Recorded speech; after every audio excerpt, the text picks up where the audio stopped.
Hello, everybody. ItsKim. It is Tuesday, and I woke up this morning to a slew of Britney news. I don't know about you guys. I was surprised. I am in a bit of shock. I am not going to lie. I have been shaking a bit this morning, and I have done my best to get on here as quickly as possible and to talk to you guys about this. If you have never seen me before, hi, my name is ItsKim. I am a pop culture commentator. You may have seen me around the internet. I am also a massive Britney Spears fan and have been for decades. And I am very excited about this book that is coming out by her called The Woman in Me. It is coming out in about a week, and we are starting to get some information regarding what is in the book. Now, in full disclosure, I have not read this book. I can tell you that the um the ability to be able to read this book in advance is is not really a thing. It's very difficult to get a hold of this book. They have it under lock and key, and we're starting to find out why.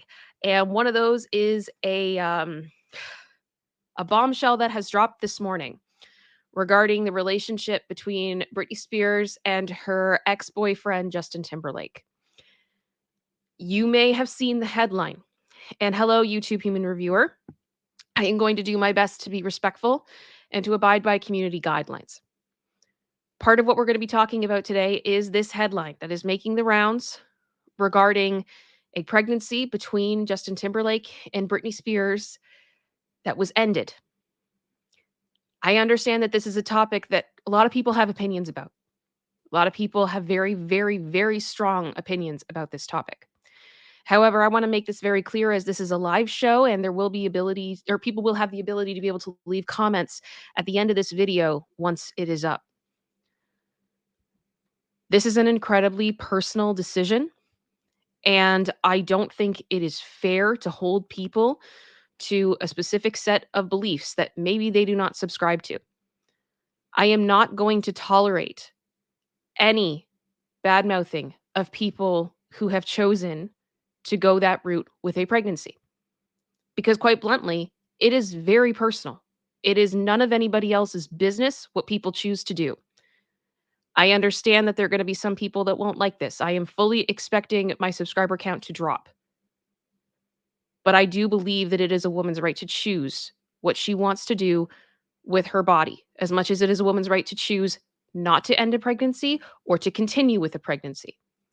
And in this community, I believe that this should be a safe space for people to come as they are and talk about their issues. And I will not tolerate anyone in this chat being disrespectful regarding this issue or people hating on anybody in the comments whatsoever. That is not what we do here. We are supportive, we are understanding, we are empathetic, and we are encouraging. And that is what we do. I hope that that makes sense. I hope you all are okay with that. I ask for you all to please just keep an open mind. If we want to be able to understand each other and communicate with one another and be able to find common ground, we have to listen to each other. Okay? Are we good? Good. We're good. All right. So let's go. And I'm just going to actually go right here. Lizette, I think you have such a lovely, lovely comment here. Only they know what happened in their relationship. We cannot judge 100%. 100%. And I'm not going to judge for the decision that was made. But I do have judgment, and we're going to get there. So here we go. Here we go. I can't. No, we are done. We are done. I have empathy in this situation, but I don't have empathy for someone in this situation. And we're about to get there very, very quickly. So, oh yeah, producer sister just said, I wonder who that could be. Well, all right, here we go. So the headline that has dropped this morning is Britney Spears reveals that a pregnancy was ended because Justin Timberlake didn't want to be a father. Britney Spears is sharing a painful experience she's kept private for 20 years. In her upcoming memoir, The Woman in Me, the pop icon 41 reveals that when she dated Justin, she became pregnant with his baby. But the pregnancy ended, People confirms. But Justin definitely wasn't happy about the pregnancy. He said, "We weren't ready to have the baby in our lives and that we were way too young," Britney Spears writes of the pregnancy in her book. A rep for Timberlake did not immediately respond to people's requests for comment. Oh, hmm. Okay. All right. Someone that had a lot to say sure doesn't seem to have a lot to say right now. I think that's very interesting. I think they have a PR statement ready. Here's my favorite part about that. Just that line right there. Okay, we're going to get into more details about this. But I have been seeing, and I'm sure everyone and your mom has been seeing, that Justin has been nervous about what Britney is going to reveal in this book. You're telling me that this didn't cross his mind at all? That he doesn't have anything ready to say in this moment? Because I think I would have. Like I would have said something. Not to mention like the other stuff we're going to get into, that it's like he has had so long to address this potentially, or for the two of them to be able to talk about it. And now that this has happened and he has had literally like almost 2 years notice that this book is freaking coming. We got nothing. We got radio silence. But you know what we did get? We got him threatening legal action, right? Allegedly, that Britney couldn't talk about this. Isn't that fascinating? Isn't that absolutely fascinating? Oh my goodness. Okay. So the Toxic Singer was 17 when she started dating then 18-year-old in Sinkalum in 1999, and they were together until 2002. In the book, Spears reveals that the pregnancy ended because Justin Timberlake wanted her to. All right. So that is basically all that is said in the People article. And they have this exclusive. Now, something I want to bring up.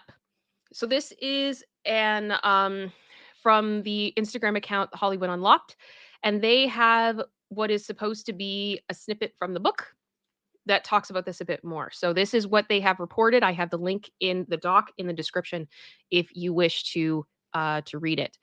Now, I do want to be really clear about this, and I have it in my little ticker at the bottom. This is a developing story. This is literally broken within the past hour or so. I actually had another thumbnail made. Um, and I was getting ready to talk about this, and then this dropped.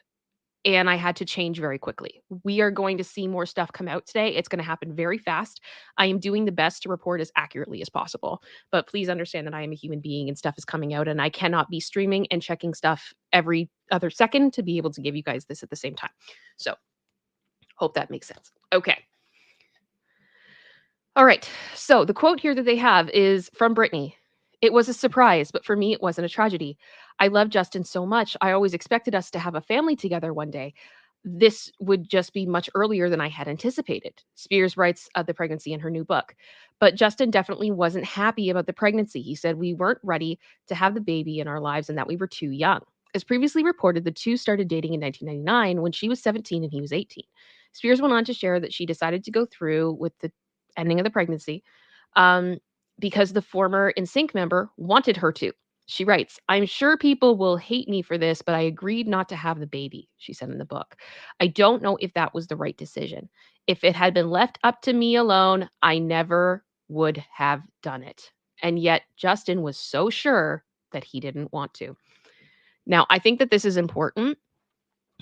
Um, and I'm going to talk about this a little bit. So the reason why I think that that is important is here, because I see people being like, "Well, why is everybody so mad at Justin Timberlake?" Guys, I don't believe that this is cancel culture. I don't believe that people that are mad at Justin don't have a reason to be mad at Justin. Something that we have to talk about when we talk about Justin Timberlake is the actual foundation of his solo career. And what I'm attempting to try to explain quickly, because I wish I had more time to get all of my clips together and everything and to be able to explain this. But basically, Justin started a solo career. This was around a time when there were other guys in boy bands that were also starting solo careers. I think of JC Chazez. Was that his name? I don't know his last name. I just know it's JC Chazet. Okay, JC. I think Nick Carter had a solo career at that time as well. He had one, Yeah, Well, yeah. not that early though. Yeah, It but was a bit later. yeah, it was definitely a culture where the boys were trying to break out of the boy bands and become solo artists. And so much about what was happening at that time were these guys trying to break out on their own, get press, be the one to break out from the boy band cookie cutter and to become superstars of their own right. And so much of what Justin did in that process was on the backs of none other than Britney Spears and Janet Jackson. And you don't have to take my word for it because he admitted it. He admitted that he used these women in the press to elevate himself, and he even apologized for it back a couple of years ago. Now, when did he apologize for this? He apologized for this after Framing Britney Spears came out because the pressure came down on him after that. Because in that documentary, they went over his involvement in Britney's life and what he did in the media to perpetuate this idea of Britney being I'm going to call it bad girl because I can't use the language that was used to describe her at that time. Now, why is this important? Am I muted? Sorry, I just saw somebody in the chats. I'm muted. Okay. Okay, sorry. Um, so why is this a big deal? Now, I understand for some people you may consider this to be stupid drama, tabloid fodder, ridiculousness. But what it is a case study at the time in the early 2000s of misogyny running absolutely rampant when it came to women. And in the case of Janet Jackson, it also included what I would call, and I can't say the full word, acism, starts with an R, um, and the idea that men could use women as stepping stones to further themselves. And it didn't matter how big of a star these women were. The male privilege that they had at that time and the way that they used misogyny to get ahead was well documented. So, again, this is not people just making up drama. It's not stupid. This is incredibly important. And this is why we're talking about it now. So I'm going to read you guys this. This was the apology that Justin wrote to Britney and Janet. So the apology is down here. Second paragraph here. I'm deeply sorry for the times in my life where my actions contributed to the problem, where I spoke out of turn or I did not speak up for what was right. Okay? That's first admission right there. I understand that I fell short in these moments and that many others benefited from a system that condones misogyny and racism. Number two, he continued in the Instagram post, I specifically want to apologize to Britney Spears and Janet Jackson, both individually, because I care and respect these women, and I know I failed. First of all, you do not do this to people you respect. That's a load of crap. And this is part of why, at the time when this apology came out, fans were pissed. Fans were mad because we talked about these women getting blacklisted. Like Janet got oh my gosh, like there's a whole documentary on it now of the fallout of what happened to Janet. And then we have everything that's happened with Britney, and we are just going to hear Britney's side of the story of everything that's happened. And like we don't know everything yet. The book's not out yet. I'm guessing there's a lot more to come. But Justin did press tours for both of these things, making fun of these women. He bragged on radio and on television about the things that Britney and him did together. It was disgusting.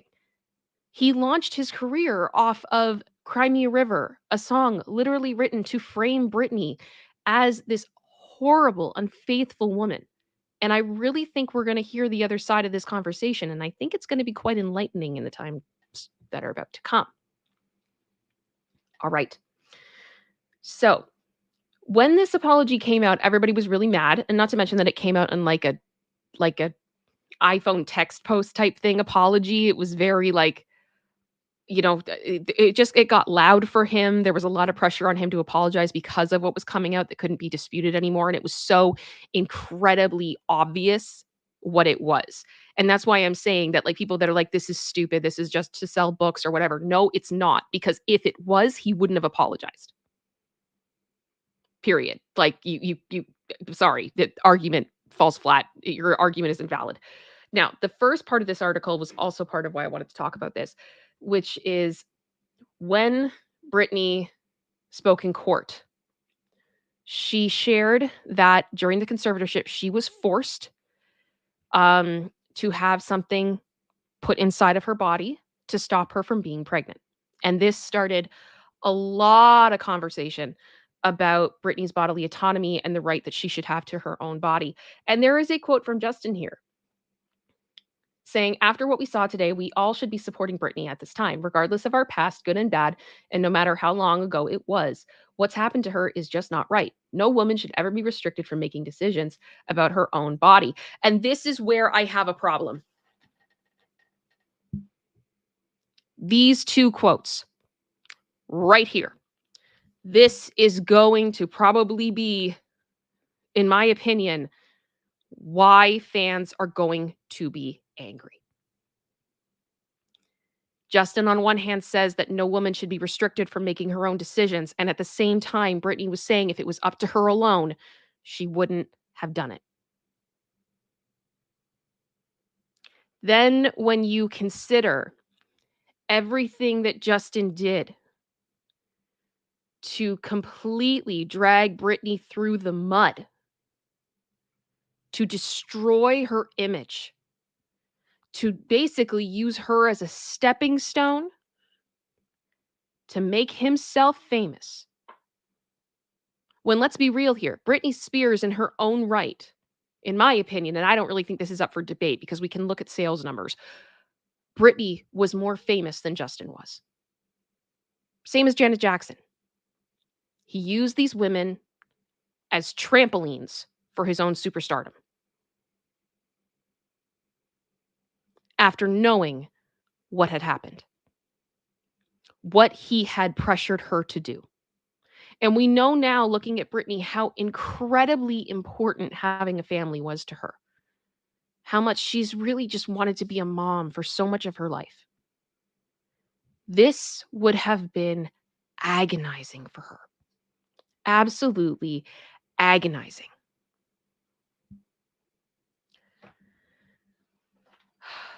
I think, I apologize. I'm sorry. I'm still getting over a cold.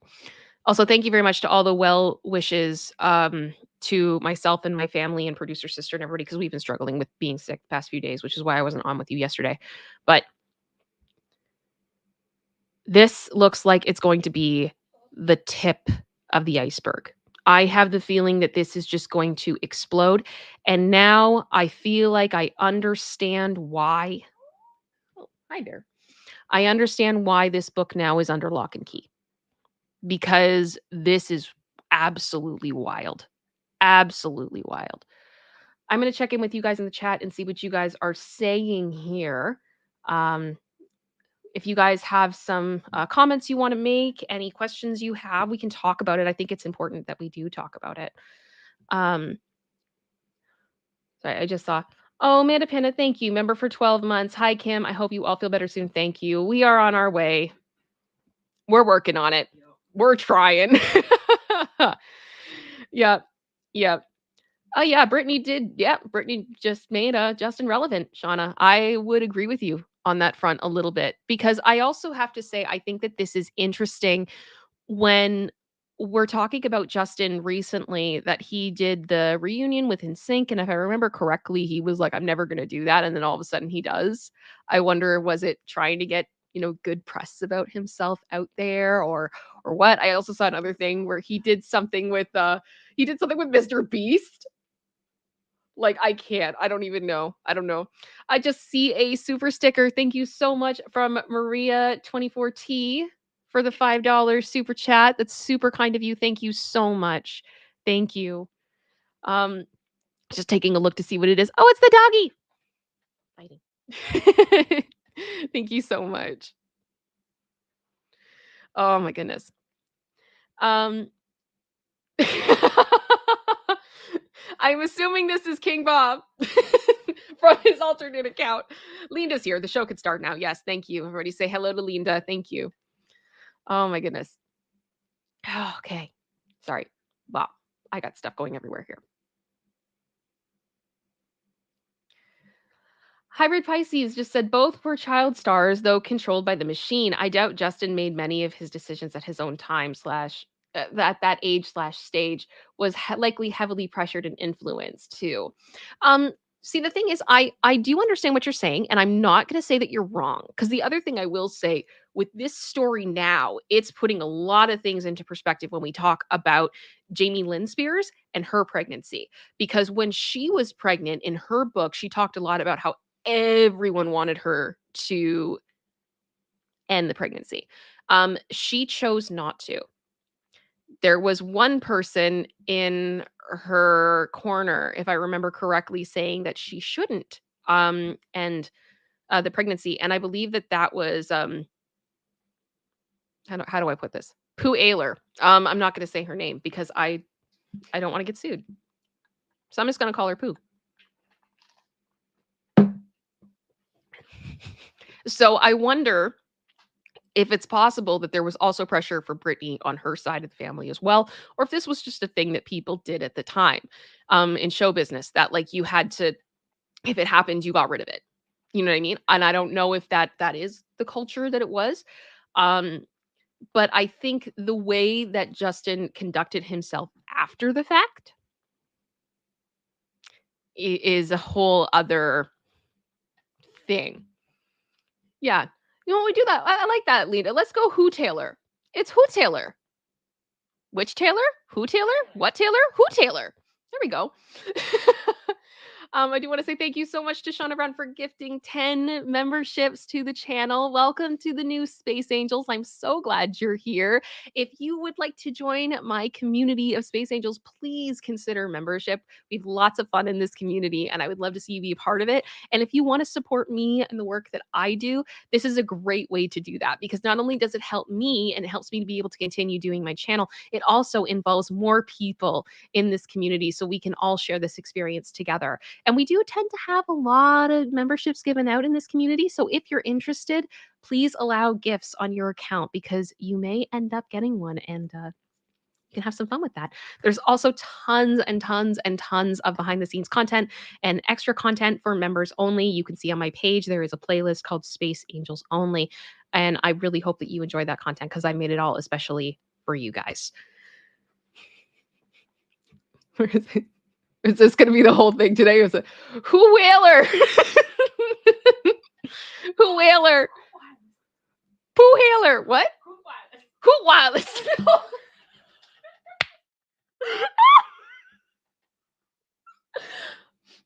Okay, one of the things I'm talking about doing with my members, in all fairness, is we're talking about having something called a meme stream. Because if you've never joined me on this channel before, we like to have little jokes, and we have memes that come in or things like that that I talk about. For example, my personal favorite in the world is this one, which comes up quite often. Insufficient funds, you ain't got no money. Woo. Can I please just talk about the fact that I left Denise's comment up for that with Taylor, and then it was insufficient funds. Anyway, yeah, so we have lots of fun with that. And I'm going to be doing something called a meme stream for community members for the Space Angels, where I'm going to be showing you guys a bunch of inside jokes that I love so that we could all be in on the joke together and kind of have like a lot of fun within the community and all of our own inside jokes. But inside jokes are only fun if everybody's in on it. So that's kind of the goal for that. Thank you so much, King Bob, for the super sticker. That's super kind of you. And of course, it's the farting doggy. It's my friend Stef's favorite, farting doggy. Farting doggy. Speaking of which, I did just see that there is a new video up from my friends. I'm just going to double check here. I just saw there is a new video up from my friends on Popcorn Planet. regarding Britney, I believe. And if you guys are interested, if you want to open up another tab and watch that video, if you want to go check it out at some point today, please do. Please support them. If you guys do know me from Popcorn, you know that my friend Annie recently had surgery, and it's been a rough road. And they would appreciate any support that you can give them. And a view and a like is free 99, and it definitely helps out my friends. So if you could do that, that would be amazing.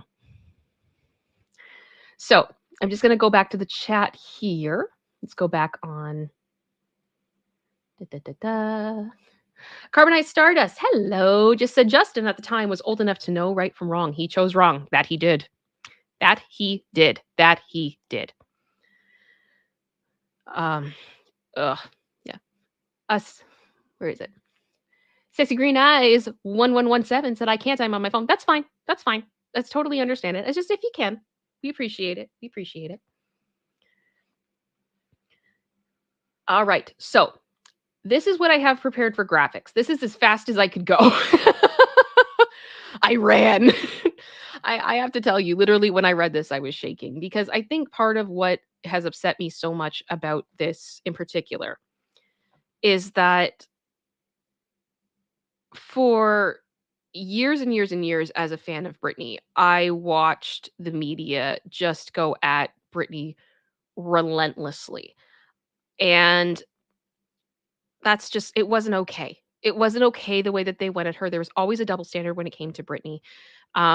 There were things that her female, peers in the industry did that when she did it, it was never okay. But when they did it, it was fine. Things like sexy photo shoots and stuff like that. It was always a problem. And she was always held to a different standard. And I completely understand why this would have been overwhelming for her. It would have been difficult for her. It would have been devastating for her. But the thing is, at that point, I feel like the person who should be supporting you more than anything should be the person who, helped you make that kid, right? I would expect people to be more supportive. I would expect him to be more supportive. But I think that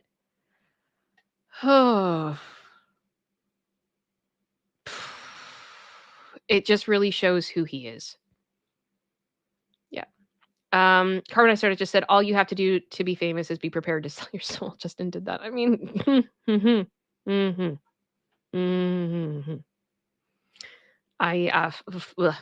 well, what I can tell you now is there are multiple other articles that have come out this morning regarding Britney's books. So I'd like to go over those with you. I've read one of them. The other two I have not.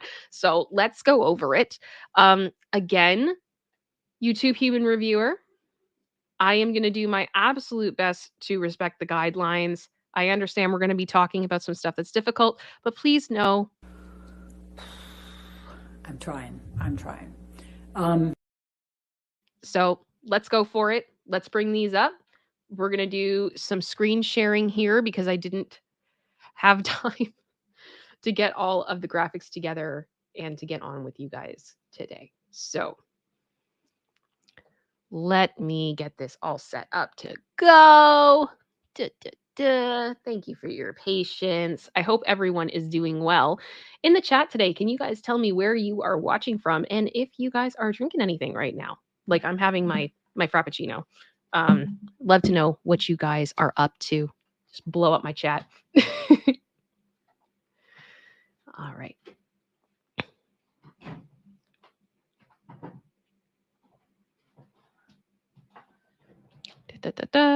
Okay.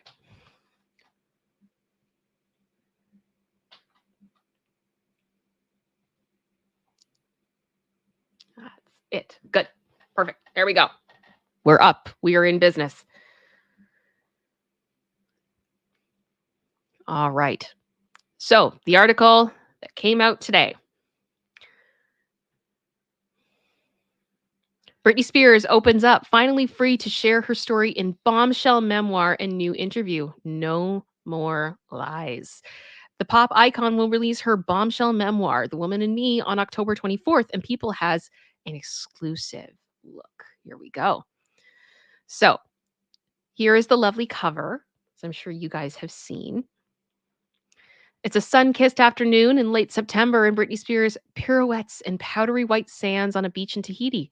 Tousled blonde hair falls over her shoulders as she goes barefoot at the surf's edge. The 41-year-old pop icon capturing photos for the cover of People while on a tropical getaway smooths her "I can never say that. I can never, ever say that" clothing line.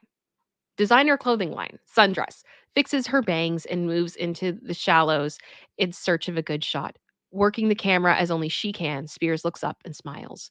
Yet until November 12th, 2021, the day a Los Angeles County judge terminated the conservatorship that had governed Spears' life for nearly 14 years, she had few respites like this.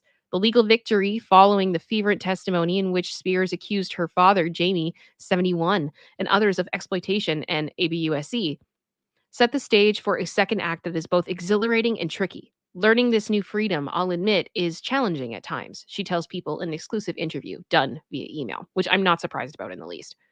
One thing I do want to mention that I think is important that people tend to forget, I think, is that every interview that Britney has done, basically since the beginning of the conservatorship, has been overseen by a team of people. It was reported multiple times that press outlets had to submit their questions beforehand before they could ask Britney anything. And I believe there was one interview where they kind of veered, and Britney did kind of speak a bit about the conservatorship, and then that interview never saw the light of day. So she is not used to, at this point, sitting down and doing like a face-to-face interview and being able to just speak. This is something she has not done in a very, very long time. I understand the concept of her doing an email interview in this case because what it means is that she can really be sure that she is explaining herself the way that she wants to. And I hope that in time, as she gains back her confidence, she'll be able to do interviews again. But also, the way that she has been treated in previous interviews, I wouldn't blame her if she never goes back to doing things the way that she did. I mean, I feel like we can all just sit down and watch the Diane Sawyer interview and kind of see why I think she would be nervous about sitting down with anyone ever again, because I know I would be. So that's just my opinion on that one. Okay, sorry. Back here. There have been setbacks as she navigated her new normal, including her split from model actor Sam Asghari in August after just 14 months of marriage. She also has a complicated relationship with her family, including her dad, Mom Lynn, 68, and her sister, Jamie Lynn, 32. But there have also been high notes. Her collaboration with Elton John, Hold Me Closer for One, marked her first top 10 hit on the Billboard Hot 100 in 11 years. Mostly, though, Spears says she finds joy in everyday moments, whether I'm playing with my dogs or watching episodes of Friends and belly laughing. I love to travel and explore. I am a simple girl. There's the cover, a bit bigger. I love the Instagram shot here. That's her. There we are. When Spears looks back on the best times in her life, she recalls the earliest days of performing, trips with her dancers, and acting silly with my girlfriends. But she's proudest of becoming a mother to sons Sean Preston, now 18, and Jaden James, 17, with her ex-husband Kevin Federline. Starting a family was my dream come true, she tells People, of raising her boys, who now live with their dad in Hawaii, but are in contact with Spears. That's promising. I'm happy to see that. Being a mom was my dream come true. Another dream has been to reclaim her voice. Over the past 15 years, or even at the start of my career, I sat back while people spoke about me and told my story for me. After getting out of my conservatorship, I was finally free to tell my story without consequences from the people in charge of my life. And honestly, I think that that is a very important point. I was actually talking to my mom the other day, and she was asking me, like, why now? Why is Brittany talking about this now? And is it just bringing up old stuff, or why are we doing this? And I think ultimately this isn't about bringing up old wounds. This isn't about trying to drag other people, even in what we have read today regarding Justin. Brittany's not throwing him under the bus. She's really not. She's just stating what happened, because the reality is she's absolutely right. People have talked for years and given their side of the story regarding everything that's gone on. And she has been relatively quiet, even down to the fact that her mom and her sister both wrote a book that very heavily talked about her. Um, and she's never really been able to do that. And then the past number of years while she's been in the conservatorship, she didn't have final say in anything that was said about her or things that she could say. She wasn't allowed to just talk. So finally, she has the ability to be able to speak. And that's what this is about. This is about her telling the truth, and it's time for that to happen. So I think that this is fair for her. I don't think this is about her, trying to make drama out of nothing. This is just her after 20 years finally, like 20, 25 years being able to finally talk and say what's really happened to her. So yeah, I don't think that this is a bad thing at all. Aw, she looks so happy. I also love this choker. I want this choker. The result is a revealing new memoir, The Woman in Me. Sharing often brutal truths, Britney details her incredible journey from teen superstar to one of the best-selling female artists of all time, and her soul-crushing conservatorship experience and her past relationships. It's hard to speak about, Spears said, recounting her life's darker moments, including not getting a moment of peace, the judgments from strangers who don't even know me, having my freedom stripped away from me by my family and the government, and losing passion for things I love. And there's the book. Now it's Spears' time to wrestle back the narrative. It's finally time for me to raise my voice and speak out, and my fans deserve to hear it directly from me. She says, no more conspiracy, no more lies, just me owning my past, present, and future. In turn, Spears would love to empower others to do the same, telling people she hopes the overall takeaway is to speak up, be loud, know your worth, inspire people, and most of all, just be kind. Yep. I love that. I love that. So the rest of this article kind of gets into more of her past, how she was in the Mickey Mouse Club, the people that she knew, her first kiss with Justin, um, how she, after the Mickey Mouse Club, went home and did kind of normal life for a while. She went to high school, did homecoming, did prom, went to the movies, but missed performing, and then connected back with Larry Rudolph, who was, I believe, a lawyer at the time, and then became her manager. Had her record a demo, and then ended up getting signed with Jive Records at the age of 15. She said the label wanted me in the studio immediately. I worked for hours straight. My work ethic was strong. If you knew me then, you wouldn't hear from me for days. I would stay in the studio for as long as I could. If anyone wanted to leave, I'd say I wasn't perfect. And oddly enough, that is something I actually heard quite a bit about when she recorded Hold Me Closer, that reportedly she actually stopped smoking before she did the vocals. And then she was just like, again, again, again, again. She's an absolute perfectionist. When all the songs were done, someone said, what else can you do? Do you want to dance now? And she said, yeah, I do. Of course she did.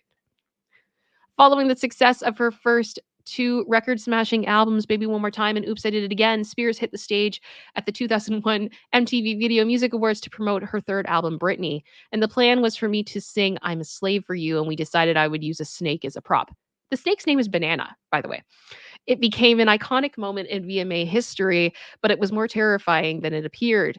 All I knew was to look down because I felt if I looked up and caught its eyes, it would unalive me. In my head, I was saying, just perform, just use your legs and perform. But what nobody knows is that as I was singing, the snake brought its head up right around my face, right up to me, and started hissing. And I was thinking, are you effing serious right now? The effing snake's tongue is flicking out at me right now. Right now, finally, I got to the part where I handed it back. Here's Banana. Hi, Banana. While recording the album, Britney, in 2001, Spears also filmed her first movie, 2002's Crossroads, the coming-of-age tale about teens on a road trip.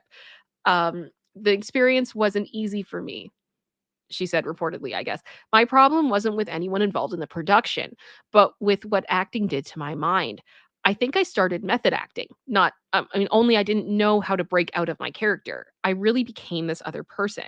Some people do method acting, but they're usually aware of the fact that they're doing it, but I didn't have any separation at all. I ended up walking differently, carrying myself differently, talking differently, and I was someone else for months while I filmed Crossroads. Still to this day, I bet the girls I shot that movie with were think she's a little quirky. If they thought that, they were right. In all fairness, I will say both Zoe and Taryn, I believe, have had nothing but positive things to say about her.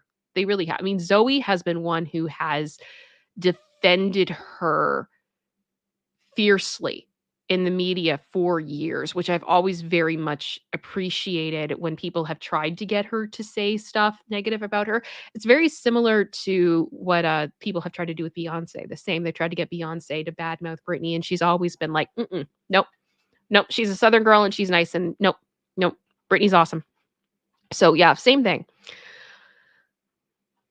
There we go. And keep going.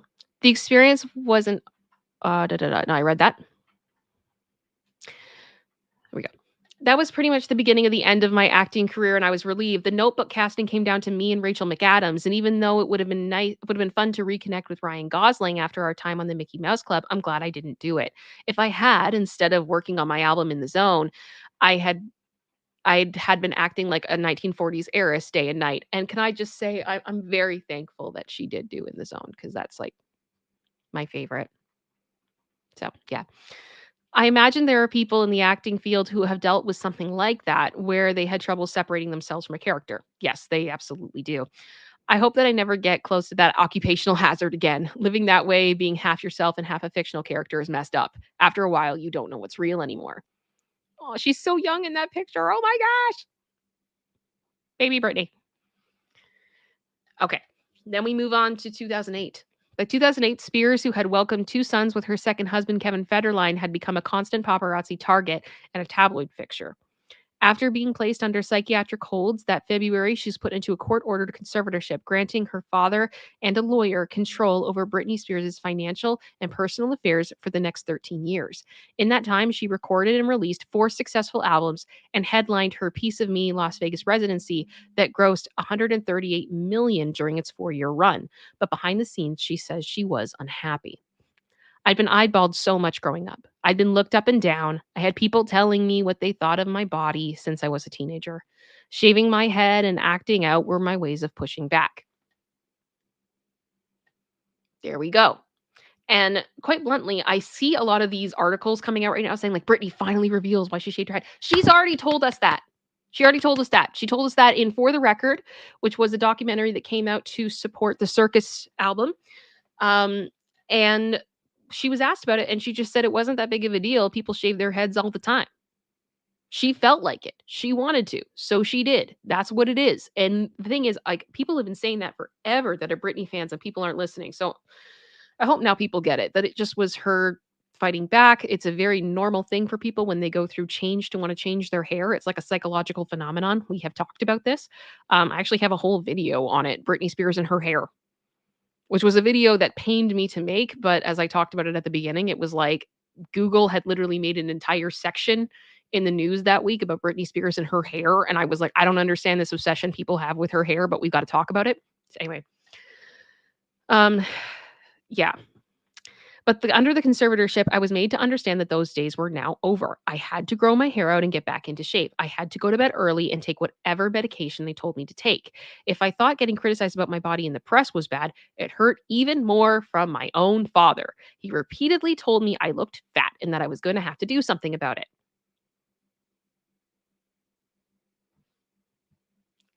I need a second. I need a second.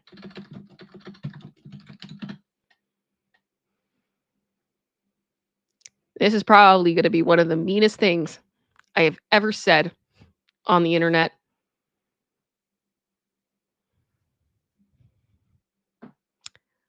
And quite bluntly, I don't care. Let me open this up. I am sorry.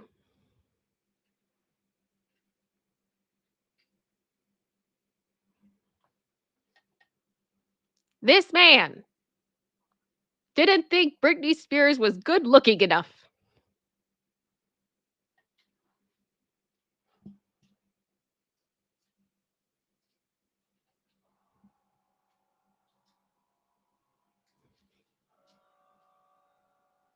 I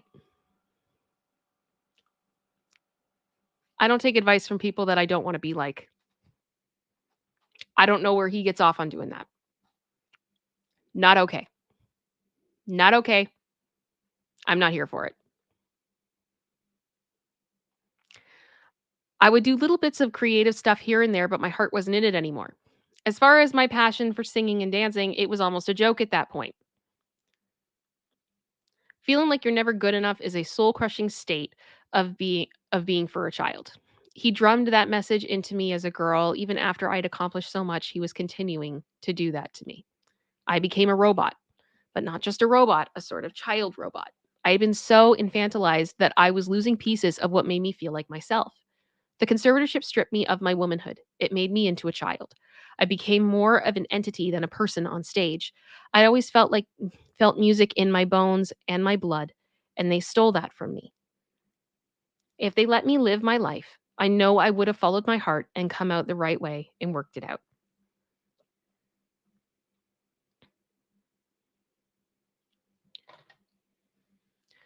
13 years went by with me feeling like a shadow of myself. I think back now on my father and his associates having control over my body and my money for that long, and it makes me feel sick. Think of how many male artists gambled all their money away, how many had substance abuse or mental health issues. No one tried to take control over their bodies and money. I didn't deserve what my family did to me. 100%. Yep. Yep. This man was like, you need to be prettier. This man. Okay. All right. The thing was, I accomplished a lot during that time when I was supposedly incapable of taking care of myself. I sometimes thought that it was almost funny how I won those awards for the album I made while I was supposedly so incapacitated that I had to be controlled by my family. And that is 100% true because Britney, okay, I can just pull this up here.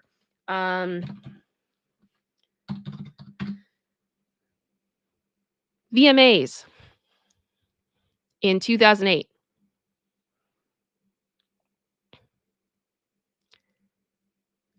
Yeah, so literally, this is September 7th, 2008 on People magazine. There she be with her moonman. And there's no other pictures. Okay, I was hoping there would be, but there isn't. But yeah, she won a bunch of awards for Blackout, the album.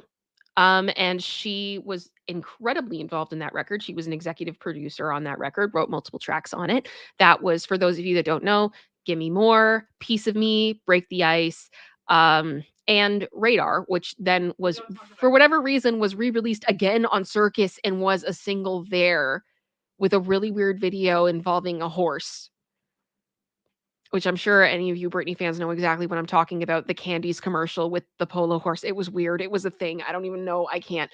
But I'm just saying that literally a song that she was involved in was so good off of the Blackout record that her team was like, hey, let's move it forward to the Circus record and do it again. Okay.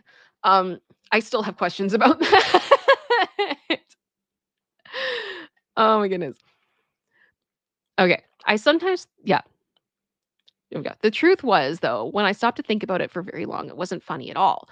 This is what's hard to explain. How quickly I could. Lacey, you okay? Sorry, everyone. Do you need to get down there? Producer sister, can you help out Lacey? Sorry about that. Yeah. How quickly I could go between being a little girl and being a teenager and being a woman because of the way that they had robbed me of my freedom. There was no way to behave like an adult since they wouldn't treat me like an adult. So I would regress and act like a little girl. But then my adult self would step back in, only my world didn't allow me to be an adult. And to be honest with you, that makes a lot of sense. I think that makes a lot of sense.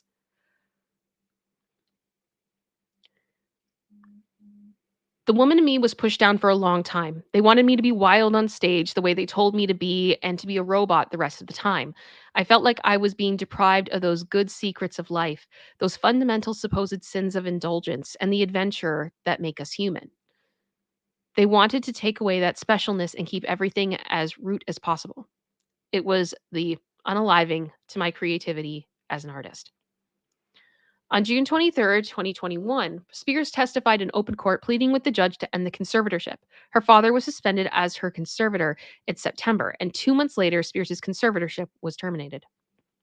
It took a long time and a lot of work for me to feel ready to tell my story. I hope it inspires people on some level and can touch hearts. Since I've been free, I've had to construct a whole different identity. I've had to say, wait a second, this is who I was, someone passive and pleasing, a girl, and this is who I am now, someone strong and confident, a woman.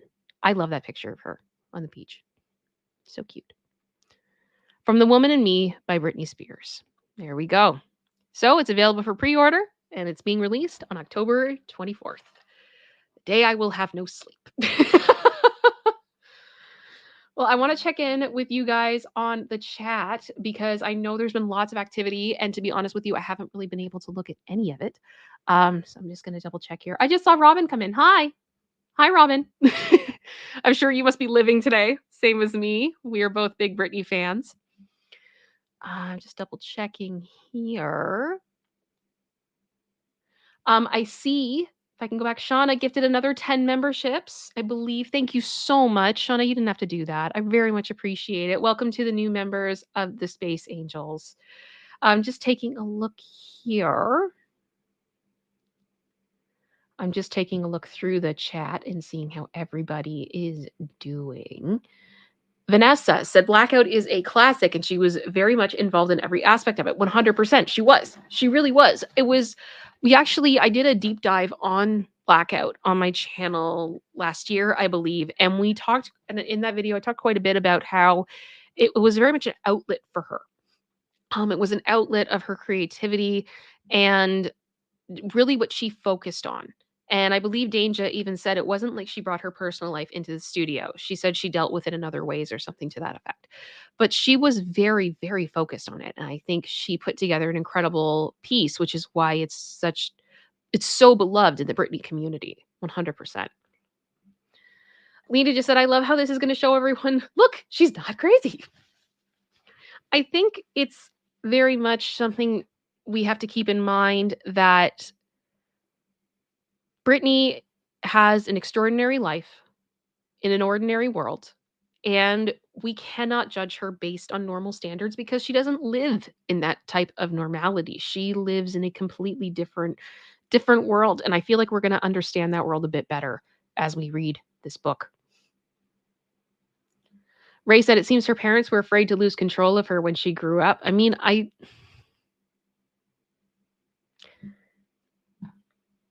my opinion, I think they were afraid to lose their paycheck.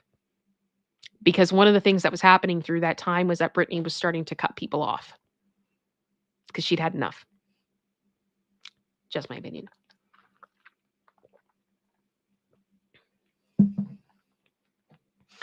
Yeah. Lena, no sleep! No sleep. Carbonite Stardust said people are going to think what they want, but she set her side of her life, and I hope she's proud she's garnered some control back. I hope so too. I hope so too.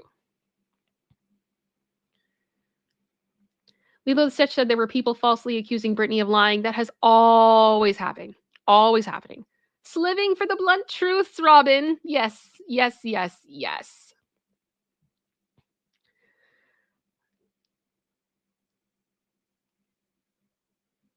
Yeah. Robin also said, I think it's a common mentality among authoritarian parents that currently are their property. Yeah, the parents think I can't talk right now. Oh, yeah, I get what you're saying though. 100%. It's really difficult. It's really difficult. Yeah.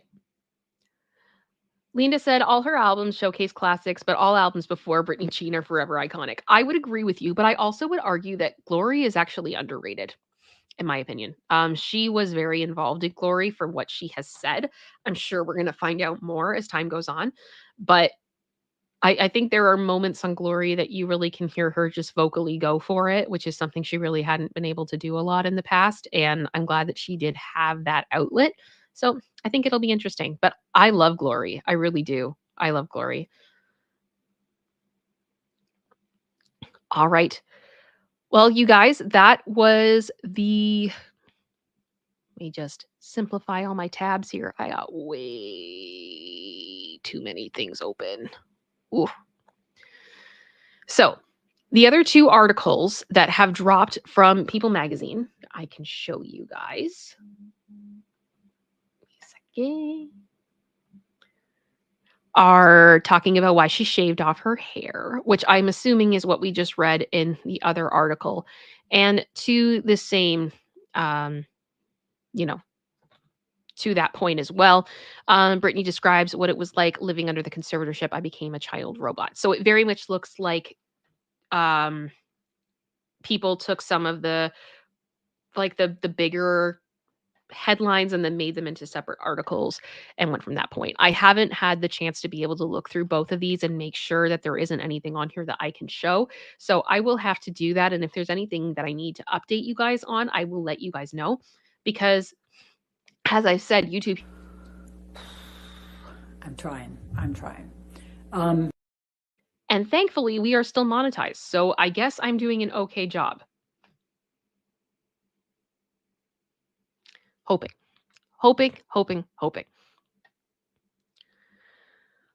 So that is basically what is going on right now in the Britney verse.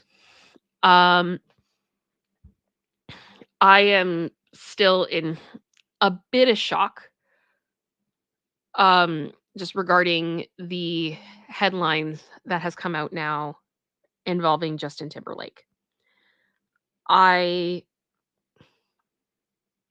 never expected that to come out. I'm going to be completely honest with you guys. And I do want to say thank you so much to everybody that is here. I see the watching now. I think this is actually the highest I have ever had live at the same time on my channel. And I'm so thankful that you all are here. And I would ask that you would all please consider liking this stream, subscribing to my channel. I am on a journey right now. I'm trying to get to 30,000 followers, and it would mean the absolute world to me, subscribers, if you would be willing to do that. And if you want to know more about what is going on with Britney, I can tell you right now, I'm going to be covering this. I'm going to be covering this book. I have been waiting for this for a very long time, and I am a huge fan of Britney and have been for decades. And as you have hopefully seen as you've been watching my stream, I try to add things for context. I think it's important that we don't just look at a headline and take that at face value. Britney's history is so loaded, so layered, so nuanced. And my hope is that as we talk about these things, I'm going to be able to lend that knowledge to this conversation, because I think it's high time that Britney is fully understood for what has actually happened and what the facts of everything are. So, hi, Lacey. Also, this is Lacey if you've never been here before. This is my baby. Oh my goodness, I just saw who is here. General Scott is here. It has gifted 5 memberships. Thank you very much. That brings our gifted memberships up to 25 members today. Thank you so much. I very much appreciate all of your support. As always, you guys are incredible and you mean the world to me. But we are going to have lots of coverage about this whole situation. And even if you're not a super big Britney fan, I hope that the clarity that we can give to this situation will help you understand why there's so many people that love Britney, why we have fought so hard for her freedom. Because this type of devotion that this army has, how much we care about her, it's for a good reason, because we believe in her and we want the best for her. And I think this is also a story that is very important to me for a number of other reasons. The first is, if you've never seen me before, I am a disabled woman and I also struggle with mental illness. And I've been very open about that in my journey. I don't think it's anything to be ashamed of. I think many of us struggle with our mental health, and will struggle with at least an episode of something like depression or anxiety at some point in our lives. And it's time for us to stop stigmatizing that. We need to bring that out more into the open and be understanding and empathetic to one another and be able to actually respect each other. And I don't like when I see people being invalidated because of something they have no control over. They have a disability. Okay, that's fine. I think it's time for ableism to stop. And Britney is such an interesting case study on what can happen when ableism gets out of control. And I think that she has changed things a lot for people within conservatorship. She has exposed this very corrupt system. And so much about the Britney movement is about making sure that people with disabilities have rights, which everyone deserves. Everyone. So that's also part of why I'm very passionate about this story. And we're going to be talking a lot about that in the weeks to come. So please consider again liking, subscribing, all that stuff. Really helps me out, lets me know that you want to see this content, and I will continue to bring that to you myself. Lacey, producer sister, we're in this for the long haul. So here we go. I did also want to mention, yes, Katie Artist 94. I did see that Swoop announced on Insta that 2 docs are being released today. I can't. Ah! Ah! I'm screaming. I don't know how to handle this. There's too much happening today. There's too much happening today. Like I'm almost done this frappuccino. I'm gonna go make another one. There's not enough caffeine in the world. Not enough caffeine in the world. We need more. We need more. Yep. Jamaica just posted depression, anxiety, PTSD also should be disabled but can't file without a 2 years wait. I'm so sorry that that's your situation. I also have struggled with depression and anxiety, actually panic disorder, and I have complex post-traumatic stress disorder. So I can't say that I completely understand your situation because I'm not you and I don't know what you went through. But my heart goes out to you, and I believe in you that you can work through this and you will find a you know I hope that you can find what works for you and that your life is just this is just the beginning of a beautiful chapter of what is to come in your life, because I really thought when all of my stuff happened that my life was over, but it really was just the new beginning and ultimately led me to here with all of you. So much love to you, Jamaica. I hope you're doing well. Oh, all right.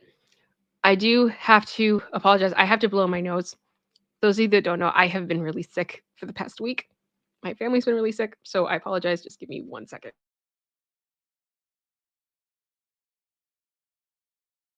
You know what I'm going to do? Let's see our friend Jennifer again. Let's do Jennifer again for a minute. Insufficient funds.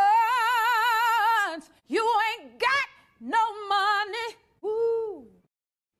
Ooh. Oh gosh. All right. Jamaica just said, I get it, but it's okay. I'm strong. I'm always going to find a way to get around this. I am a fighter. Yes, you are. Yes, you are. You are. 100%. Ooh. I love you guys do that.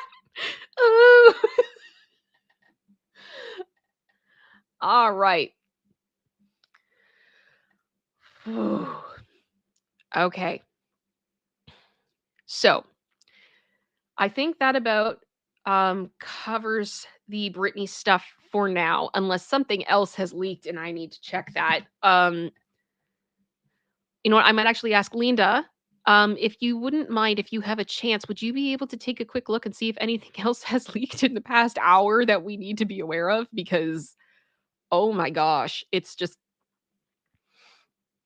always one of those days. Always one of those days. Oh, Jamaica, thank you. It's Kim. Love you. Love you too. Love you too. Carbonized just said I'm agoraphobic. I have OCD, depression, anxiety, CPT, and fibromyalgia. Doc told me I'm not disabled. The doctor, in my opinion, is wrong. I'm sorry. I'm sorry. It's so frustrating. Thank you. Thank you, Linda. Can we get some hearts up in the chat for Linda? Holding it down. Very much appreciate you. Also for producer sister who is in the room with me. She is fighting. She is fighting. Hi, Kyle. Yes, hello. It's the Tuesday stream. It was the stream I was not intending on doing. And then we saw the headlines today about Justin Timberlake. And I went, oh, well, that's happening now. My goodness. Honestly, guys, I think we may have a few more pop-up streams in the next couple weeks, just as stuff comes out, because I don't want to like let things get too far behind because it's too much to catch up on. Yeah. Q Stronger by Brit. Yep. Stronger than yesterday. 100%. 100%. I'm sorry. Okay. So, just going to see if there is anything. Checking here. Everything looks good. Everything looks good.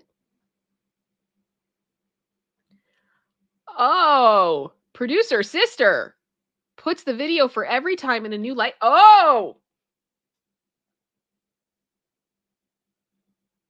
little bit. I'm at to dig. I think we're gonna find out a lot of that stuff.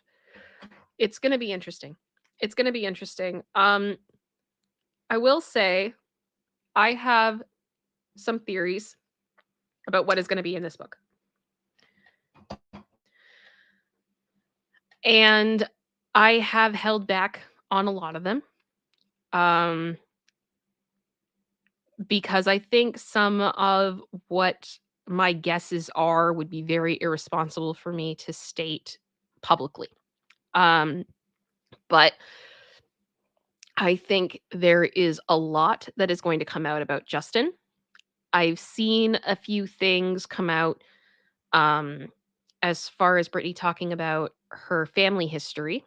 And I've seen a few things that I'm not sure if I'm actually like allowed to even share on here, because I saw a few Britney accounts sharing that, and then they were getting their accounts like deactivated because they were posting snippets.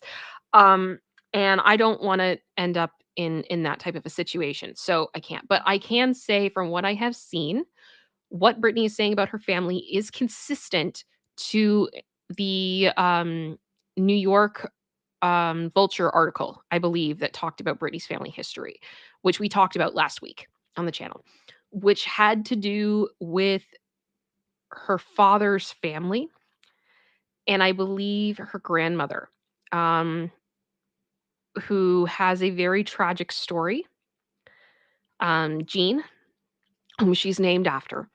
And again, YouTube Human Reviewer, I can't get into everything that is said here, but it definitely gives a very interesting perspective on her family history. And I know we're probably going to get way more than that. So, Jamaica just shared Justin is trending right now on Twitter. Oh, he's going to be trending all week. All week. All week. I also want to say I am hoping that somewhere in this book, Britney drags Fred Durst. Please, can we drag Fred Durst? Oh my goodness. Yeah. Lita just said Spears' family toxic behaviors were said to run the family for years. I would agree with that based on what I have seen 100%. I mean, the gloves are coming off. Gloves are coming off. The truth is coming out, and I am so here for it. So here for it. Linda, does everything look normal? Do you think we've covered everything so far today? Let me know.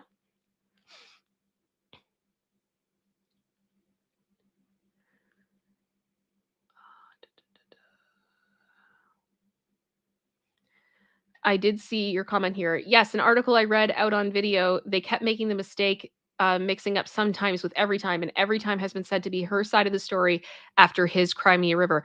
You know what? That is very true, though, because she said she did write every time as a response to what happened. And everyone has assumed that that was about unfaithfulness, but I think it may have a different layer.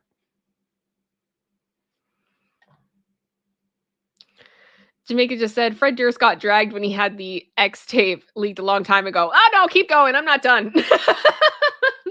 Keep going. Keep going. No, I'm done. Yes, nothing else yet. Okay. Sounds good. Sounds good. So, if you have never seen a stream on this channel, one of the things that we like to do here is have some fun. After we have gone through the articles, after we've talked about everything, we like to have a section that we call What the What.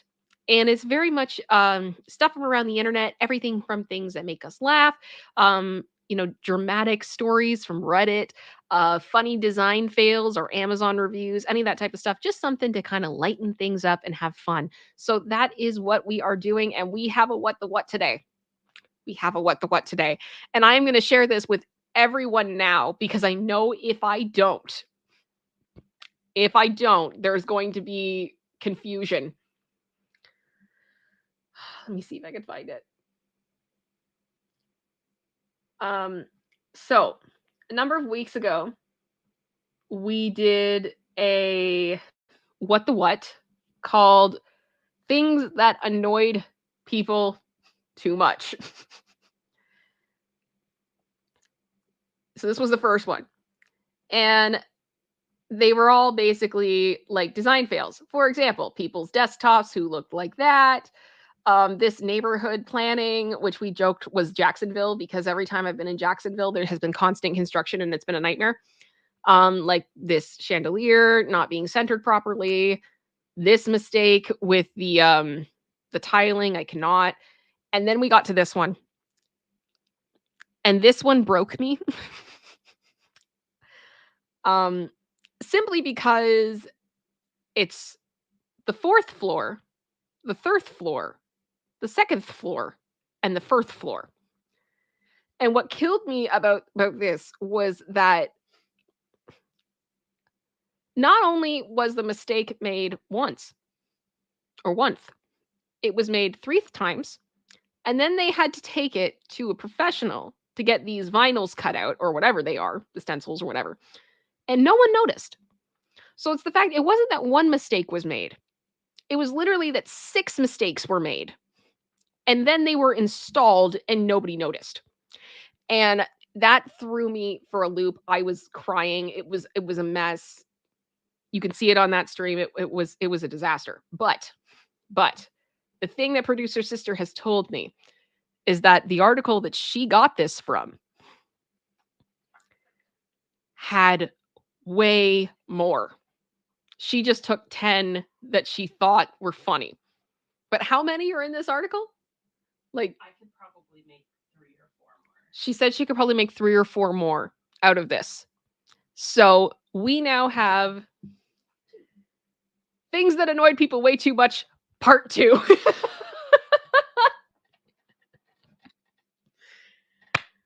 So, my angels, if you are ready, are we ready to go? We have Jacksonville, 3rd, 4th, 2nd, Part 2. Throw some hearts up in the chat if you're ready, because I got to prepare myself. Oh my goodness.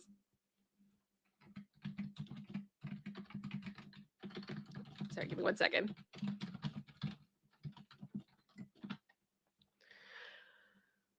All right. All right. Kyle just, where is it? I really needed this today. Let's go. Yep, let's go. Here we go. Let's go. Okay. Oh gosh. So, found this in Louisiana. Oh, so fitting. We're going back to Britney's home. All right. That was a good place to start. Yeah, it was a good place to start. If only Louisiana was shaped exactly like a certain letter. Oh my gosh. It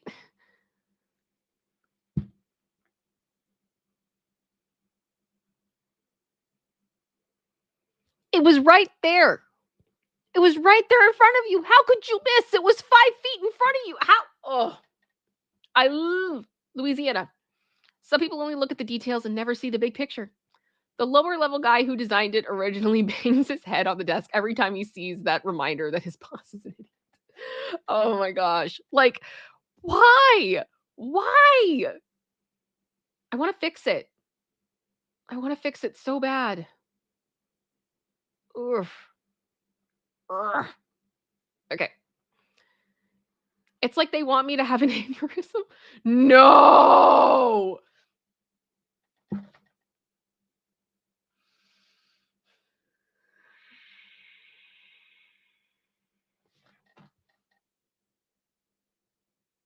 That is mildly infuriating. That is mildly infuriating.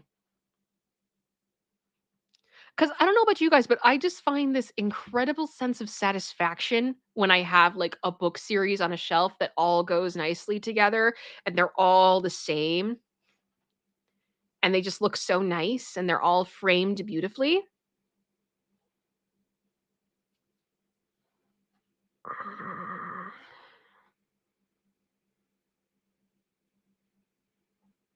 Mm-mm. Mm-mm. That one reads Dared Evil. It does. That's how I read it. Actually, I was reading it from the top to the bottom, and I read Red Evil. Red Evil. It's it's not Daredevil. Second comment, what the heck do you want from a blind guy? No! No! I initially read number 2 as Dared Evil, which is what I think of the person who designed this. I mean, pure evil at this point. Like, why would you not?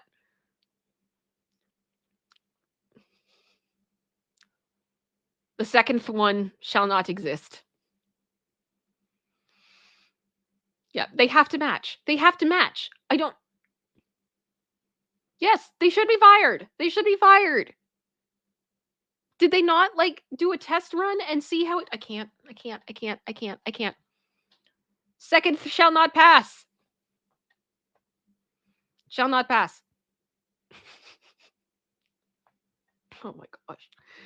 Oh, Heather Salvatore, hello, hello. Thank you for the PayPal you sent the other day as well. It was very, very kind of you. Hello, keep smiling. I hope you too as well. Thank you so much for being here. Oh, Jalissa, I love it. You're a book nerd too. I'm not. Honestly, I'm not.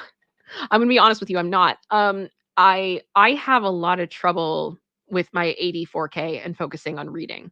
Like when Britney's book comes out, I will have it on an audiobook. And if for whatever reason I can't get the audiobook version, I will literally be putting it into an AI that will read to me because my attention span is so like all over the place. It's ridiculous.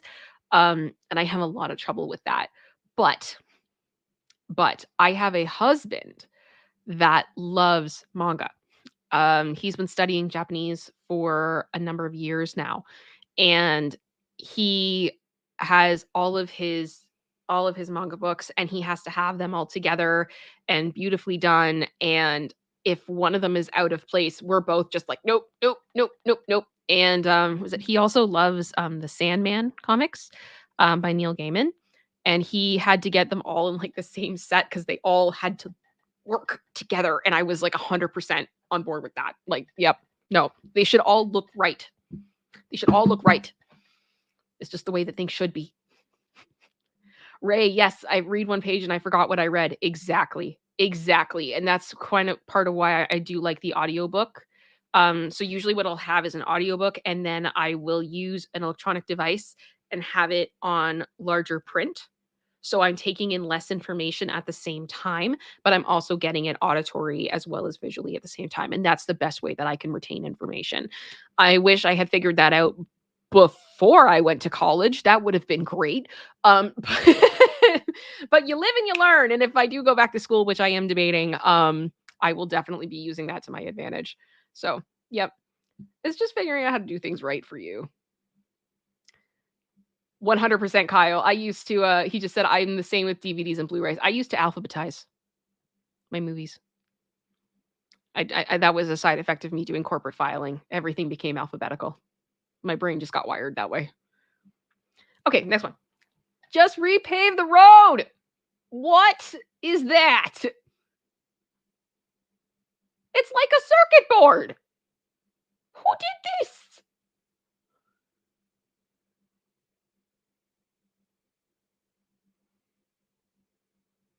You guys, at this point, would it not have been faster to just like to do it again? Right? Like that doesn't even look like it's structurally sound. What happened? It's like an Etch-a-Sketch. I just want to take the road and shake it. Oh my gosh. Okay, the next comment was crack me up. Yep. Rename the street Zebra Way. My street is like this, but with filled in potholes. Ugh, looks like a bunch of gophers live under the road. I mean,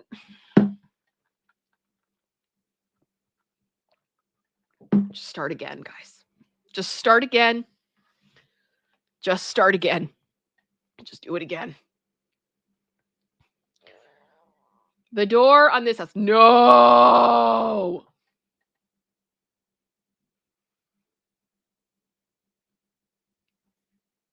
the amount of hatred I have for this. Oh my gosh. No. No, that should be a double door. That there should be 2 doors. Also, why is the door brown? You can barely see it in the shadow. It should be a white door. I'm sorry. I'm being nitpicky now. Nope. Nope. Nope. Nope. Nope. This actually makes me physically uncomfortable.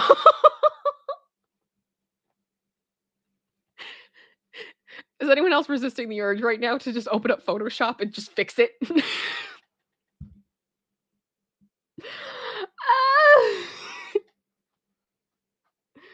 Oh my gosh.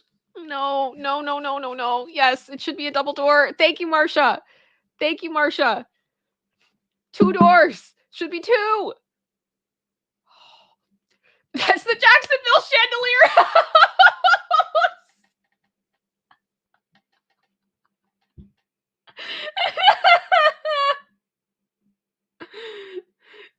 You're right. There it is. It's the house. We're building this imaginary house. I can't. Oh. Yes, I hate the windows too. I hate the window choice. Why is there 1 shutter? What? Choices were made. Choices were made with this house, and I hate all of them. Okay. Oscar said I'd add a second fake door. That's actually a good idea, just to ease the eyes. I wouldn't be able to live like this. Yeah, yeah. Room for some deck chairs. No. No. So much more room for activities. This producer just said no.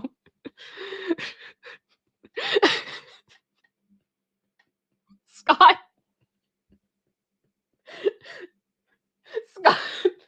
had to come back fourth this segment. I knew you would. I knew you would. Yep, they woke up and chose violence 100%. Oh gosh. On is red, off is green. That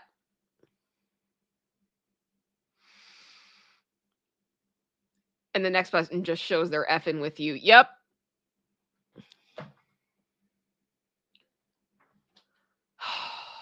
That's so mean. That's so mean too. Like, I hate that. I hate that so much.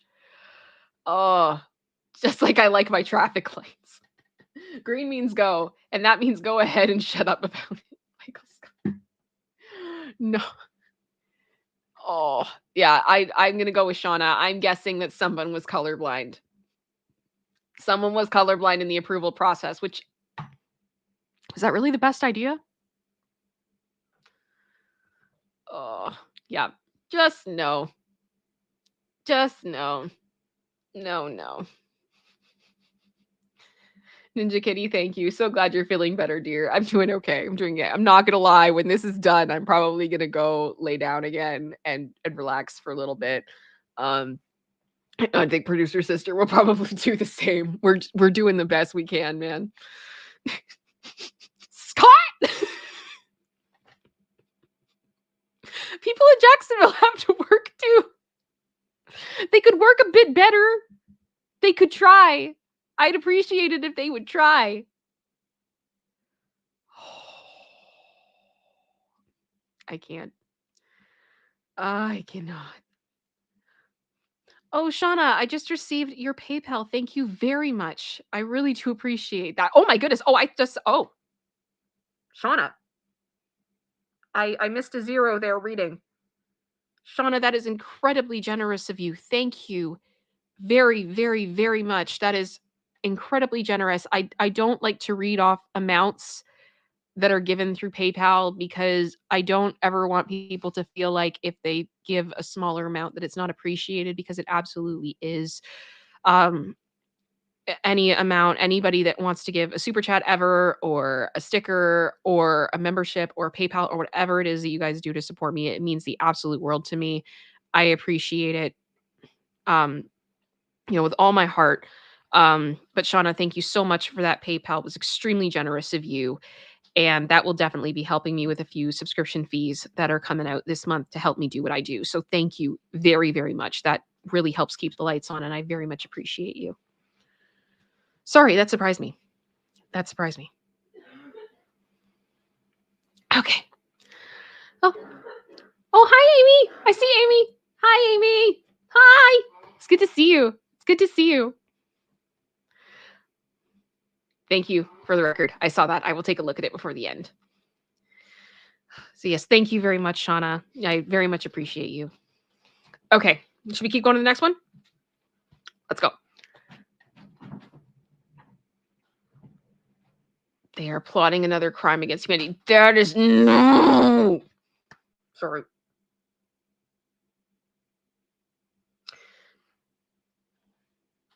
Okay. Okay. Okay. Little bit of history with me. Prior to my YouTube career, I worked in office administration, business administration. I specialized in executive services. That was my job. And that led me to a job where I did a lot of filing for a very large company in human resources. When you have that much paperwork, because I handled paperwork for about 30,000 people, that was my job. And you unfortunately have to get very, very particular about how you do things if you want stuff to work. Because you can't lose stuff, because audits are real and it's a thing. The way that some people organize their stuff, as one of my friends says, I wonder how these people get up and tie their shoes in the morning. I don't know how they function. And stuff like that bothers me to no end. It's really not that hard to fix it either. I don't want, I cannot, because then when you flip it, the pages are going to come off and get wrecked. It's just so, just do it the right way. Just do it the right way. It's not that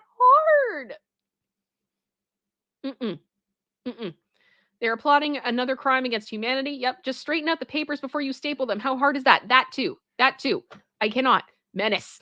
There is a special circle of hell reserved for those that staple a single page. That too.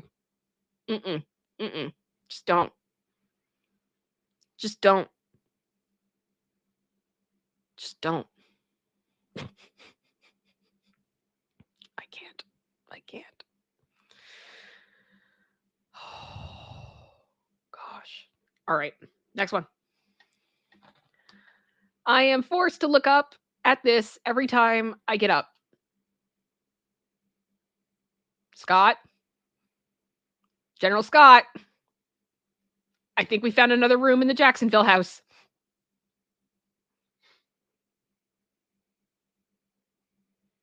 Tell me I'm wrong. Nope, moving out or fixing. Yep, nope. Just keep your eyes closed until you reach the vertical position. Apply duct tape if necessary. I mean, it's annoying that it's not centered, but otherwise it's one pretty ceiling. I don't know. I feel like it's if a china cabinet did a remodel for Midsommar. Anybody else know what I'm talking about? Just like the coloring of it. It's weird. General Scott just said, that's the entryway.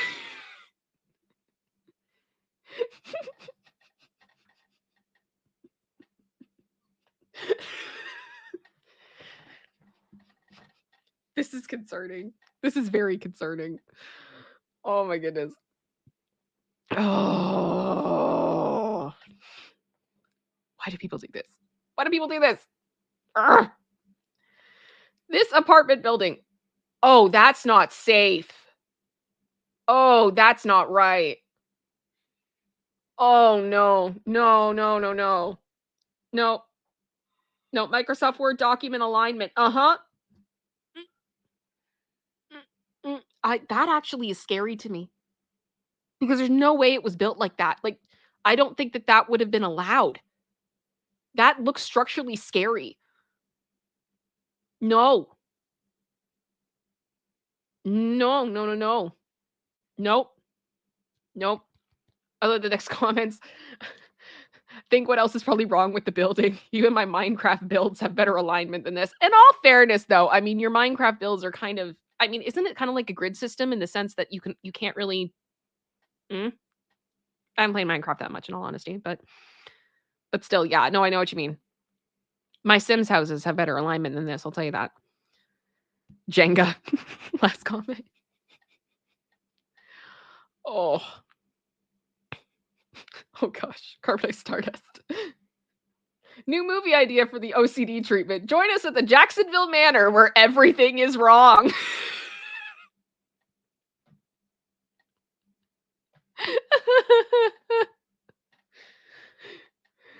Oh gosh. Yeah. Shauna, yep. I can't.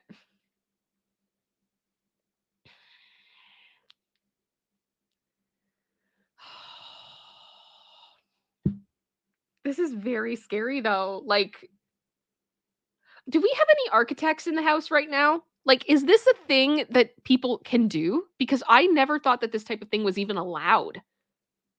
You know what I mean? It's just disturbing. It is disturbing. Okay, I think we got 2 left. Here we go. All right. I was blank in the road and I was not sure if it was the blank or not, so I took a picture for later. Green stuff.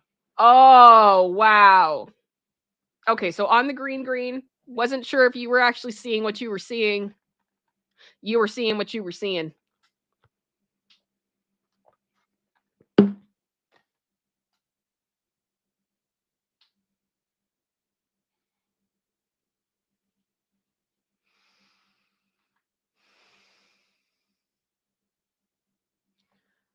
I Scott. That's the Jacksonville garage.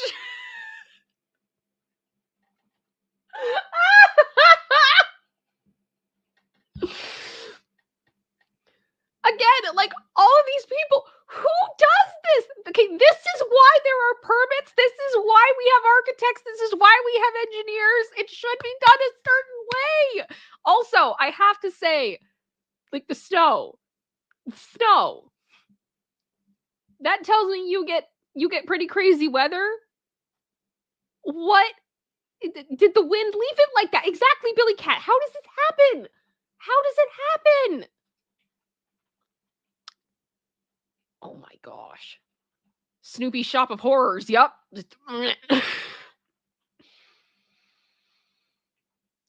Oh.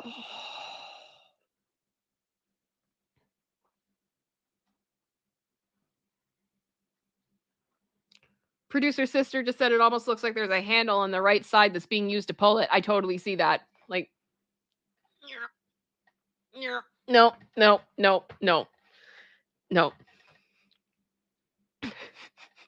King Bob, that's in Canada. It could very well be. Maybe it's in Detroit. I'm gonna say it's in Detroit.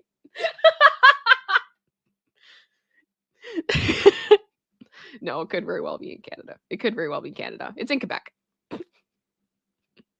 No, it could very well be where I grew up, in all honesty, in Ontario. Not gonna lie. One day I will decide. I've tried to be, I don't want to like get too much into where I've lived because I want to protect my privacy. But there was a house in the city I grew up in that never should have been made. It was a whole new story in itself because architecturally it was a crime against humanity. And eventually I think it got torn down. Remember in this prediction? Yeah, I think it did get torn down. Because it just, no. Why do people buy and live in these properties? Greed. They buy something and they build something as cheap as humanly possible, and then they try to rent it out, or they just want to have it and they don't want to wait for permits. They don't want to wait for any of that. They just want what they want when they want it, and it looks stupid. And then they'll end up having to pay way more in fees and fines from the government. So don't do that.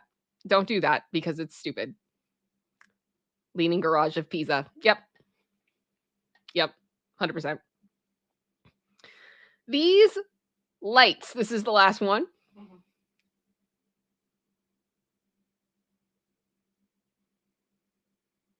Why?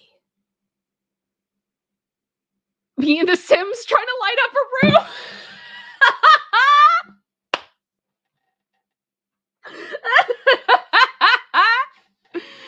No, no, no, no, no, no, no, no, no.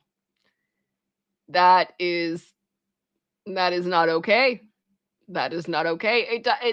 Yeah, my eyes just did a twitch seeing this. I weirdly like that reminds me of whack-a-mole or something, or pimples, or botfly maggots. Oh my gosh! Ah. Okay. If any of you guys have ever seen those, the botfly maggots, you know what I'm talking about. And if you have not, this is your friendly suggestion from me. Don't look at it. Don't. I know there is a part of you right now that is like, but I want to see it. No, you don't. I mean, it shouldn't have got shown to me, but it did. And now I'm telling you, you don't want to know. Okay? You don't want to know. You just don't. Please. Please just take my word on this. Just don't. Just don't. Mm-mm. Don't Google it. But like, you know what it is about this one for me too? It's like, I'm assuming like those are pot It lights. should be a pot And the thing is, like, we have pot lights in our ceiling in this room. in this room. And we don't have light bulbs that come down like that. Like, that's not a thing. If they're flush with the ceiling. They're also in a grid. Yeah, and they're in a grid. They're fully in a grid, and they also change colors and all those types of things because producer sister is extra like that, and it's awesome. But yeah, producer sister loves lights. The way to producer sister's heart is through hockey and lights. Just letting you all know. Lights. But you know what I did? A grid. Yes, but we did. We did them in a grid, and we got a actual electrician. We got a master electrician to come in here and do the job. The way, but I feel like this is another entry in Jacksonville Manor. Maybe we should make this into a thing. Like, we should have like a vision board of the Jacksonville Manor. I'm gonna make that a poll. Should we make a vision board for Jacksonville Manor?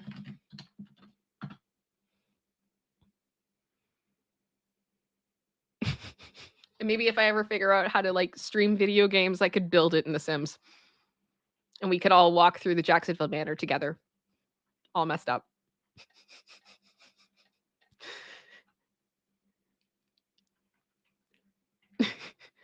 Marcia said, so it's a design constellation strobe lights. I mean, a little bit, yeah. Yeah, I want to open up, and Kyle just said, I want to open up AutoCAD and make these monstrosities. The thing is, it's almost so bad. It's like, it takes effort. Like, I can't. How do you make those mistakes and not notice? I can't. I cannot. Gosh.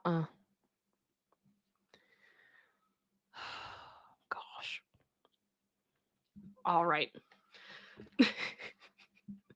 Oh my gosh, we have 100% voting on the yes. We agree. There are two things we agree on in this community. One, that we're sick of Jada Pinkett Smith talking, and the second, that we apparently need to make a vision board for Jacksonville Manor. I love this community. I love this community. For the record, I understand that there is a lot of Jada Pinkett Smith news going on right now, but I don't want to talk about it.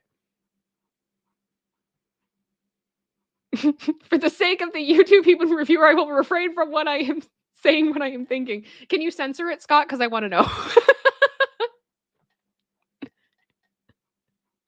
Oh my goodness. All right. Well, that is the last one. That is the things that annoy people. And there we be. There we are. Oh, gosh. Okay. I think we can end the poll, though. Oh, somebody voted no in the last minute. Ah! Bummer. Bummer. That's okay. Okay. Well, you guys, we have been going for about an hour and 45 minutes, which is good. I'm happy to see you all here.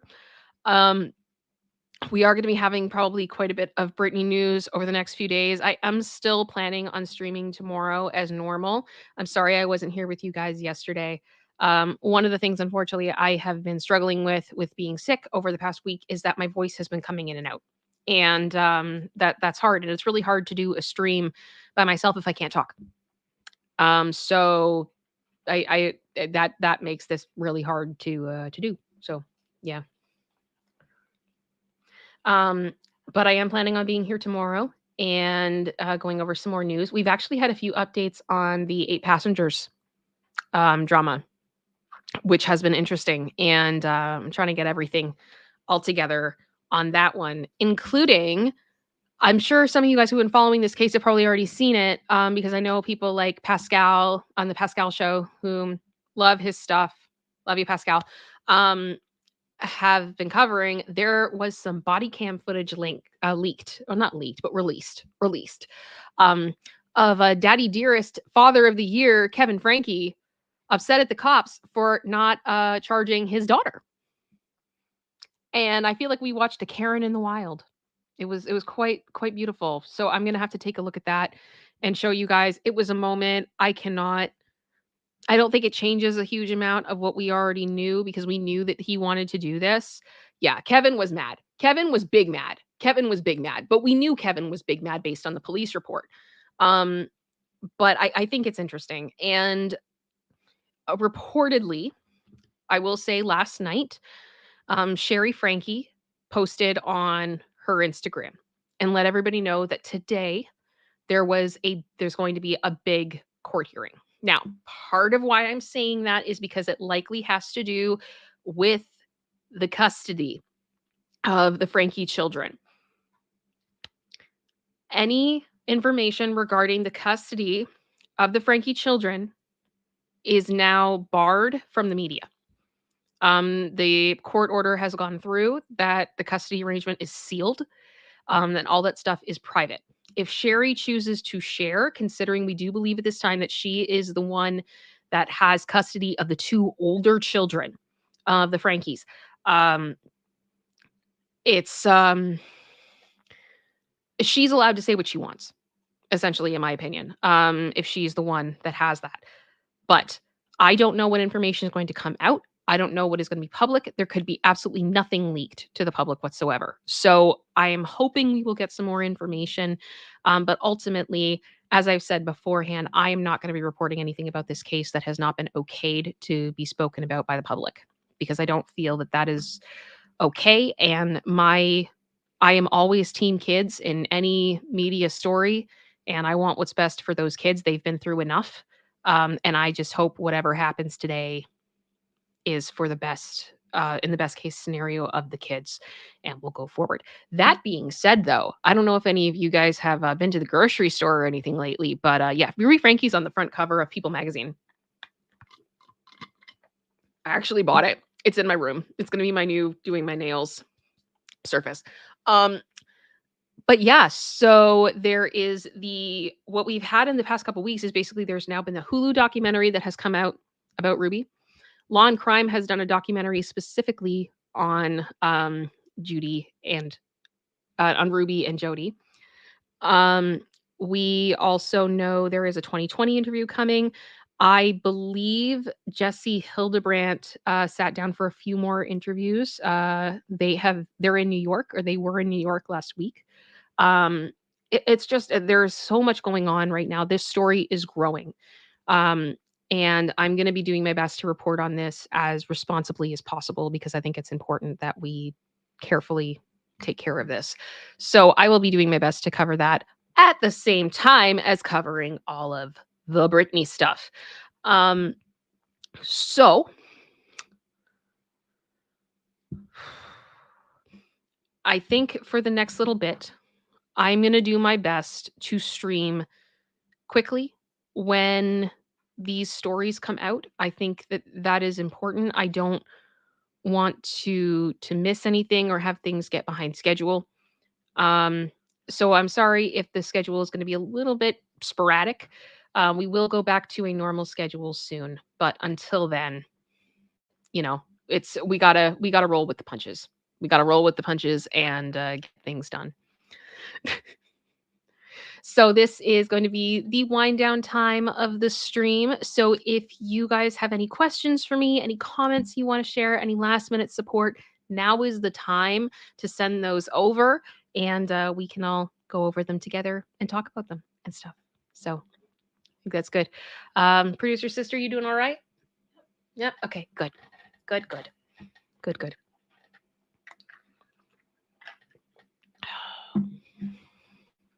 All right.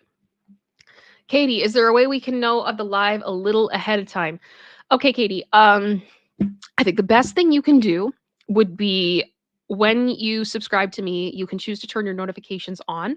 I would ask you to do that. All notifications. I know there's a way you can say some, put on all, because I tend to put up the streams at least an half hour to an hour before they start.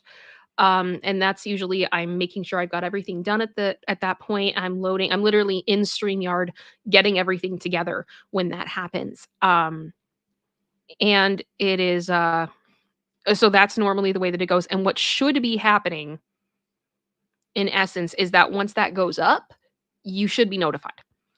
The other thing I do is when the stream starts, I usually wait about 2 minutes before I actually start. And I know that's not a huge amount of time, but it gives some people some time to run in. Also, if you miss the stream, I keep them up. They're up for everybody. And I put in timestamps so you can skip to wherever you need to skip to. If you want to see something in particular.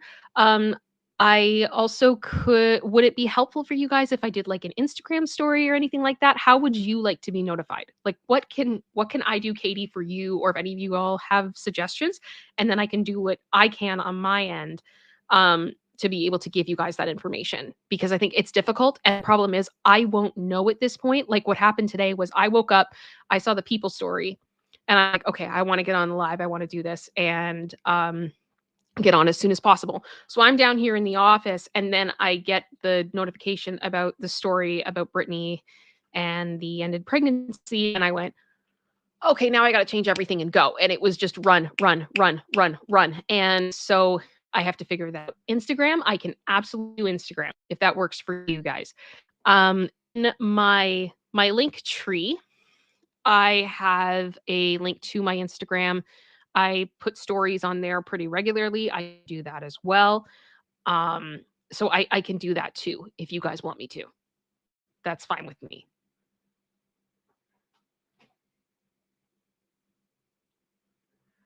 All right. If that makes sense.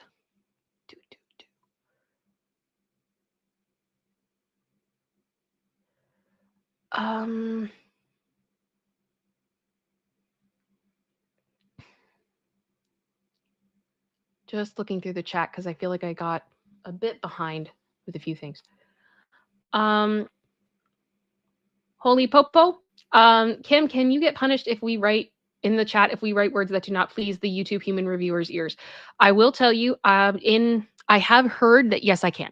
And in response to that, I have a number of things that are censored from the chat. So if you do write something that you shouldn't be writing because of the community guidelines, for the most part, they do get caught. And then one of my moderators has to look at it and decide whether or not it can be posted.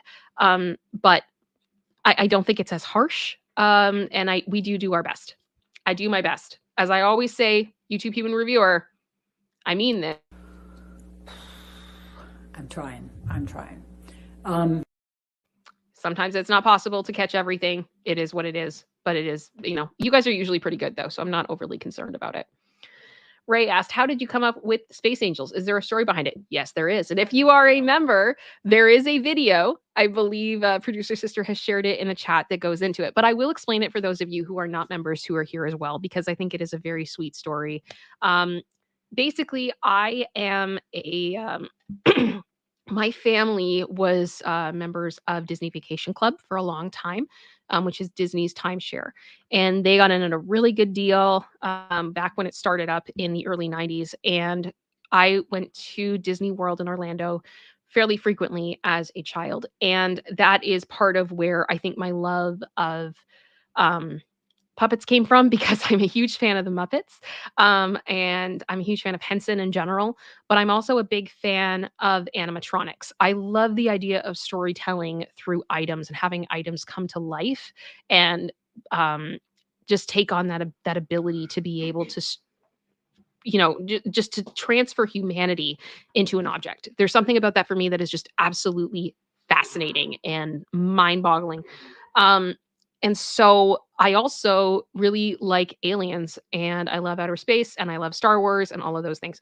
And there is a place in Magic Kingdom in Orlando called the Starlight Cafe Cosmic Rays. Let me see if I can pull up an image of it.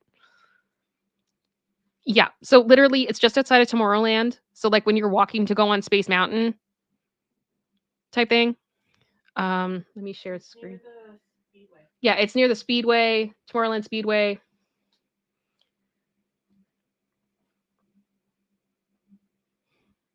Yeah, so, like, literally you go here and you buy burgers and fries, and then there is this alien dude at a keyboard. He's an animatronic that plays the same songs and the same show over and over and over again, and his name is Sunny Eclipse. Um, and he's been there for ever and ever and ever and ever and ever. Um, and one of the things that he does in his show is he has a song called Space Angels. And as a Disney girl, one of the things that I do fairly regularly is I listen to Disney music. It is my happy place, Disney Parks music in particular, especially the soundtrack to Epcot, the OG, What? the OG soundtrack to Epcot.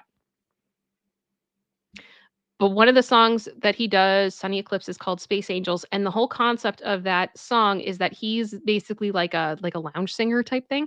Um, kind of, and I'm not saying that he's a lounge singer. I know he's far more than that with Frank Sinatra, but very much in that type of style. Um, and then he's talking about how he's singing by himself, and then out of nowhere, all of a sudden, these invisible space angels show up and they are his backup singers and they help save his act. So it's this idea that it's all these angels that come around him and support him and elevate his show and make him better and help him when he's struggling, but he can't see them because he's just by himself on that stage. And I have to tell you how weird it is when you are streaming. And I really felt this quite a bit when I was doing the Johnny Depp trial, when I literally would look down and I would see tens of thousands of people watching us on Popcorn Planet. And I'm literally sitting here in pajama pants and knockoff Uggs in my basement by myself in front of the largest audience I had ever been in front of. It is the strangest feeling ever. But what I started seeing was the same people over and over and over again being so supportive, so kind, so nice. And I just started to feel like, I had this group of people around me that when I wasn't at my best, you all supported me and still made me better. And I was having a day where it was just a rough day. I was having a rough day. And I actually got a PayPal notification um, because Jean Rick had sent me something. And a lot of you know Jean Rick. She's been a huge supporter of me for a long time. And I had my Disney music on in my office. That song was on. And I remember just looking at Jean Rick and going, what an angel. And I went, oh my gosh, y'all are my space angels. Y'all are my space angels. I am this weird person that doesn't fit anywhere. I never have. I don't know what the heck I'm doing. I'm sitting here by myself with all this stuff around me, with all these people watching me. I have no idea what I'm doing. And then I have this group of people that just want me to do great, that want me to do well, that want to support me and lift me up. And that is so special to me. And so I was like, I wanted to have a name for my community that you guys like felt the love through. And I just couldn't think of anything better than Space Angels. And I felt like it really worked out well because it's I just felt like it worked on so many levels. So that's why you all are space angels. There's a whole video if you join membership that you can see where I really break down the specifics of it, as well as just share with you guys some really special memories for me of Disney, why I have that love, um, including actually what my favorite attraction is in Disney, because you probably would never guess it. May it rest in peace, and I want it back. No, Trevor, take care. But yes, we'll keep going. Okay, I'm just gonna double check here. Soki said, "Are we supposed to get notified for community tab posts?" I would assume so. I think you're supposed to get notified for everything. I don't know though. I don't know. Da, da, da. I'm just going through here.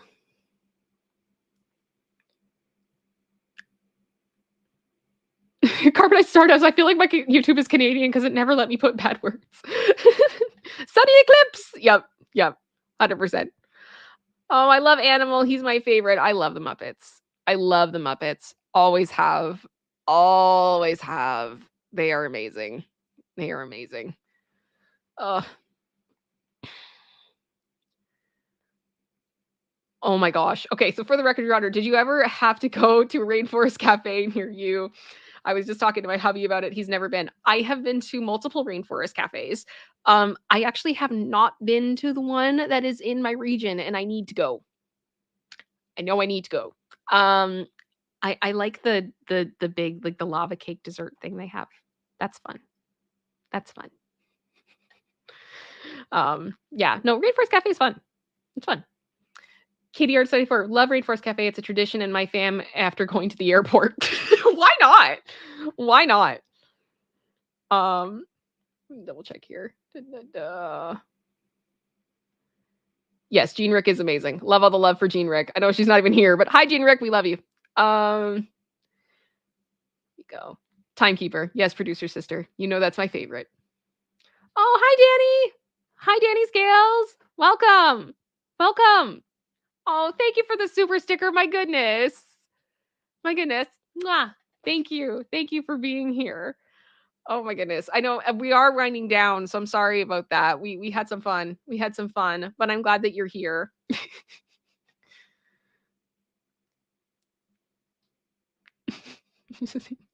Ray just said, funny story at my last endoscopy. I dreamt of Miss Piggy and Kermit while being knocked out. Don't know why.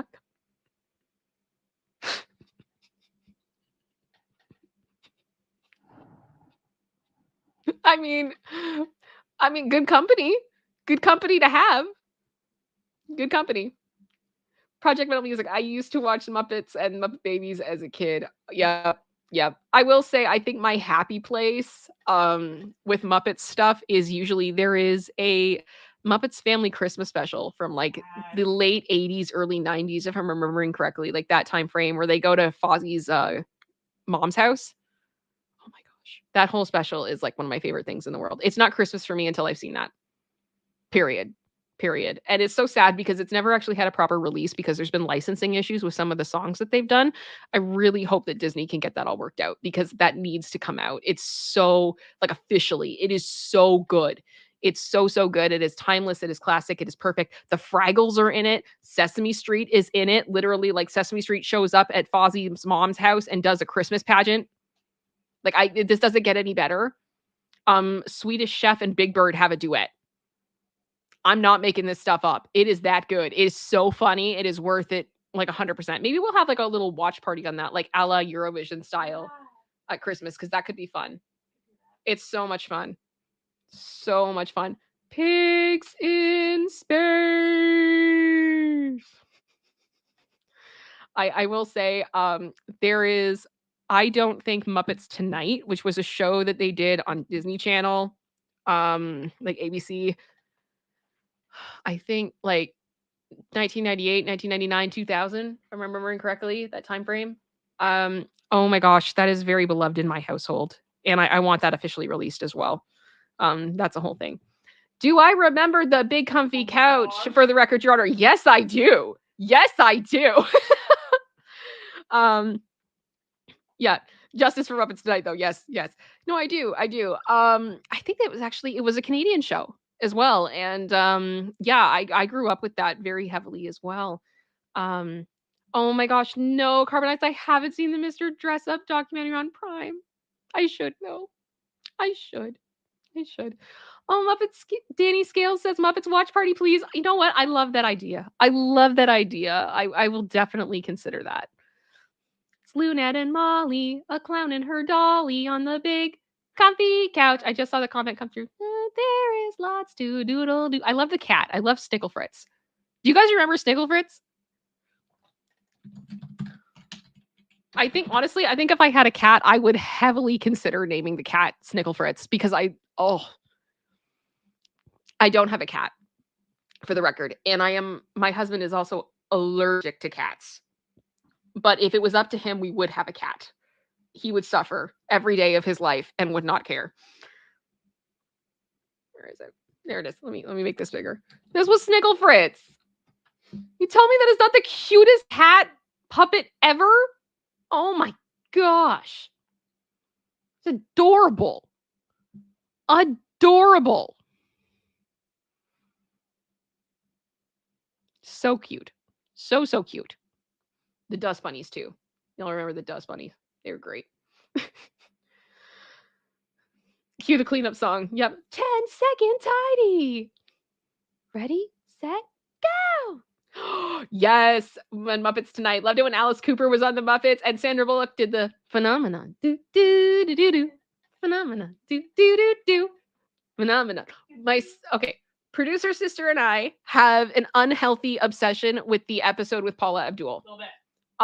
We had it like recorded on a VHS tape and we know every word of that episode, but it also has some like fantastic segments such as there being a robot Abraham Lincoln that short circuits and takes over the whole set.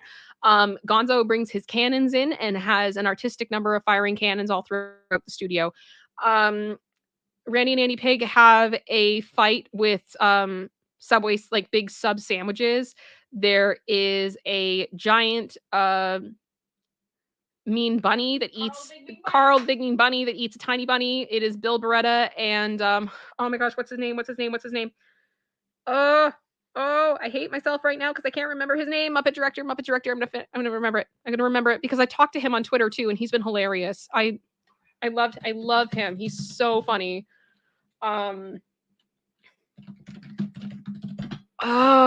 Kirk Thatcher and Bill Beretta.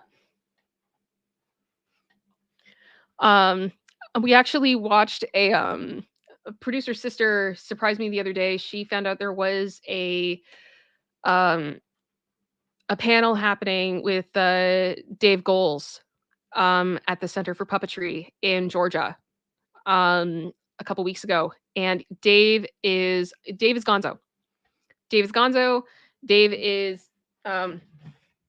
Figment. Dave is Dr. Bunsen Honeydew.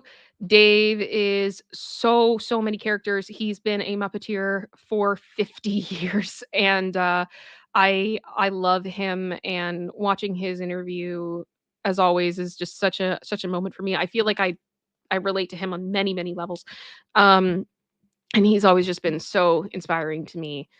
And honestly, I think I know that it's like a little bit of a weird obsession to have of loving the Muppets, but the thing is, the more that you learn about Henson and the culture within Henson, it's such a unique group of performers because the egos get left at the door. Because y'all are a bunch of grown adults playing with dolls. That's what you're doing. You're playing with dolls above your head like this. You got headsets on and microphones. You're looking into a monitor. This is not glamorous. There is nothing about this that is glamorous. It is fun. It is silly. It is about storytelling. And Jim just really wanted to build into everybody and have people really shine at being who they were and find their own strengths and find their own way. And I don't think that is any more like, I think the best example of that is when you look at Dave Goals, because Dave basically had Gonzo thrust upon him. And the first season of the Muppet Show, you see he doesn't really know what to do. He's like, I got one laugh through the first season, I think I've heard him say. And then that character grew. And as Dave got his confidence, Gonzo got his confidence. And there's so many parallels between the two of them. And in the same manner, sometimes I feel like getting thrown into this YouTube world the way that I did. I had no idea what I was doing. No idea what I was doing. Um, and it's very much been a lot of, I believe Andy said to me once, he's like, I kind of feel like with this that you got thrown in the deep end and you learned to tread water. And that basically is exactly what's happened. I have had panic attacks in this room. I have cried on this floor, being overwhelmed, and it's just been so much. But every time you get back up and you learn and you get better and you just do the best that you can every single time and try to find the confidence within yourself. And through so much of that process, I was just thinking in my head, I'm like, this is my Gonzo. This is my Gonzo. And you just got to keep going. You can't stop. You can't stop. You just got to keep going. Shauna, you worked on a Very Muppet Christmas movie? A Very Merry Muppet? Is that the one with Scooter in the dance cage? Am I thinking of the right one? Because I'm about to lose my mind. Sorry.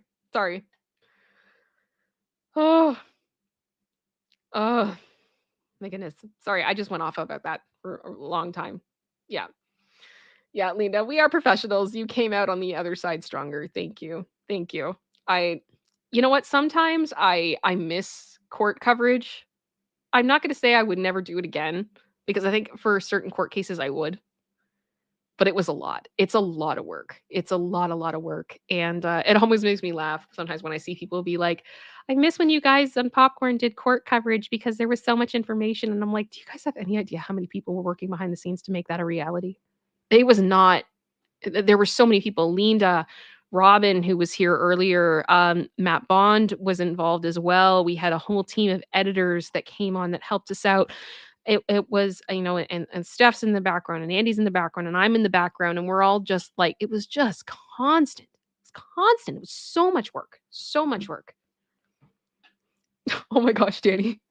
My next cat will be Stella, so I can yell, Stella! Stella!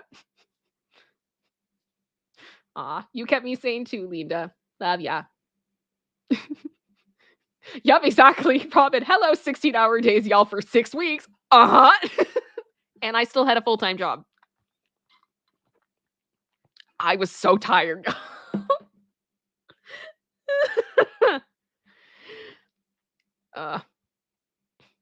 Oh my goodness. Yeah, the Brandon, yes. I think I missed something from you earlier too. Yeah, you were a member of 4 months. Thank you. Been lurking. Glad you went live. I'm glad you're here. Hi, Brandon. Yeah, the Gwyneth Paltrow case was fun. I'm just a simple country lawyer. Notice, I leave the room. I'm sorry, producer sister just said, notice how when I have to cough or sneeze, I leave the room, which she has been doing this whole stream because she doesn't want you all to have to listen to her cough. And she's not even in front of a microphone. He had a microphone on him, if I remember correctly, just going like the entire time.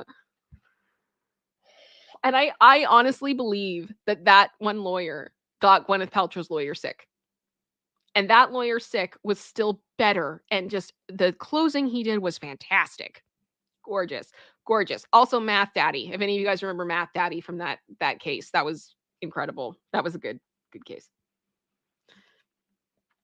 Carbonized Stardust said the only Muppets I've never liked are the ones from the Dark Crystal. Traumatizing. Lol. I appreciate the artistry of the Dark Crystal. I've watched a lot of behind the scenes stuff on the Dark Crystal and I've really enjoyed it. The construction, the way that they push the boundaries with the technology, all that stuff, amazing.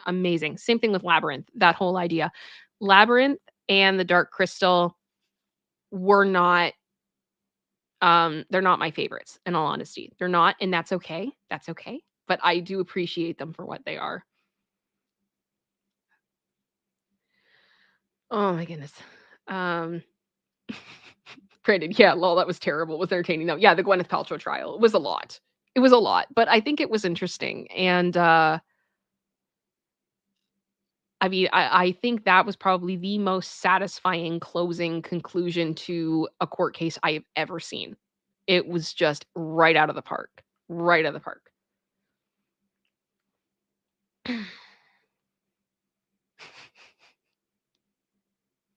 Oh, the Murdoch cough as well. Yeah, people need to stop coughing. Like, just leave. Leave. Cover your mouth. Leave. OMG, Kim, we went to the Academy Museum and they had the Skeksis display their sauce. Yes. Oh my gosh. I can never say that word right, so I know I probably just butchered it. But yes, those puppets are in a league of their own. League of their own. And it was always really cool for me, like behind the scenes stuff, watching Jim talk about it, just how passionate he was that he got to like build this thing. Like, it's so cool. I'm like, yes, 100%. 100%.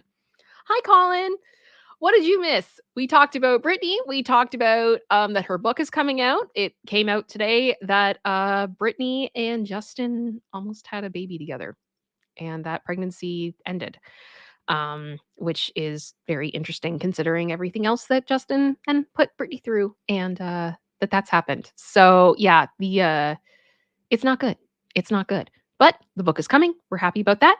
We did a What the What where we laughed at more things that were annoying. Just almost like architecture fails almost too, and just a lot of like people just not doing their job right, OCD inducing, so frustrated. And now we've just kind of been hanging out and talking about stuff, particularly Muppets. That's what you missed. Welcome to my show. Oh my goodness. Sarah B should call it the Murd cough. Murd cough. Yeah. Yeah. You know what, Kimberly? She just said, "This is horrible. I feel so bad for Britney. I think it's going to be tough for her, but at the same time, it needs to happen. The truth needs to come out. I am so proud of her for speaking up and doing this. One of the things she's talked about is that she needed a lot of therapy to be she needed a lot of therapy to be able to write this book. And it's been very painful for her.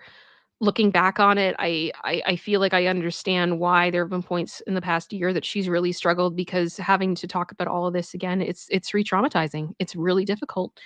Um, and I'm hoping that this will be freeing for her, that she'll finally be able to feel like she said her piece and be able to move on. And I hope that the public meets her with compassion and understanding, and that she can move on in her beautiful life and move on in truth and move on with having a say in her own life, which she really hasn't had for a long time. So, yeah. Rob had just said Elmo and Grouchland, Muppets in Space, and Follow That Bird are on repeat in this house. Muppets from Space, love that. Elmo and Grouchland I haven't seen in a long time. Follow That Bird. Oscar's national anthem, the Grouch national anthem. That is a piece of movie history. It's beautiful. Don't let the sunshine spoil your rain. Just stand up and complain. Christy just said, I'm so late, going back to the beginning now. Thank you, Ms. Kim. Thank you for being here. I hope you enjoy the show. I will have timestamps coming when the show ends. My goodness. Oh.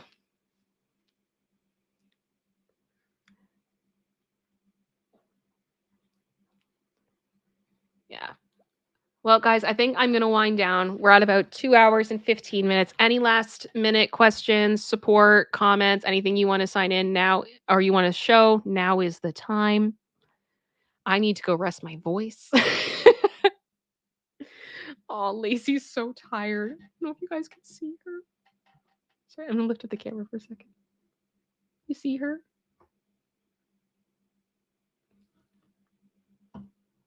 She's so sweet.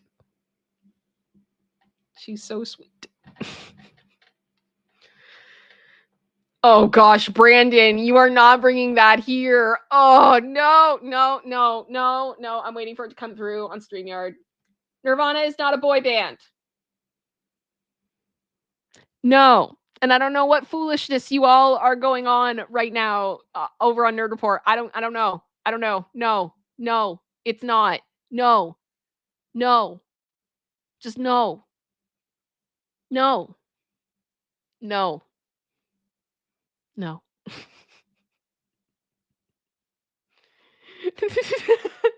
No. I just see you guys like talking about it all the time, and I'm like, how is this still? I just laugh. I'm laughing. I'm laughing. I love you, Brandon. I love you guys. Oh my goodness. Yeah. Like, no, just no. I'm not reading that, but yeah, no, never. No! General Scott. Those are fighting words. Yep. I feel like for a boy band, it has to be pop music. Like I've never even considered that. For me, like it's boy bands are groups that do pop songs that are mainly marketed really towards like teenage girls. So like I think like pardon? Choreography, right? Like I don't see Kurt Cobain ever going ba ba ba, like type thing. Yeah, I don't think that is the case, but that's my opinion. What do you mean where's the line? Well, if you're saying Nirvana is a boy band, like, are we saying like AC/DC, Led Zeppelin? Yeah. Into those bands are boy bands? Yeah, producer sister just said, so where is the line then? If we're gonna say that Nirvana is a boy band, does that mean AC/DC is a boy band? Is Pink Floyd a boy band? Is Zeppelin a boy band? Is Rolling Stones a boy band? Like this could go on forever. This could go on forever. No, okay. Carbonite Stardust said, I said it has to be pop, not grunge. He said grunge isn't popular. So let's just argue now. Okay. What I will say, in all fairness, and I feel like NSYNC actually addressed this, popular music, I believe at one point was considered to be like the Hot 100, right? But I think pop itself grew to have its own sound. And I think that happened through the 90s into the early 2000s. This idea that you couldn't say that New Kids on the Block was adult contemporary. You couldn't say like there became an aesthetic, almost like its own genre within itself that I think evolved beyond what would be considered bubblegum pop into its own pop genre. It became its own thing. And we have to allow that to happen. We have to allow music to evolve.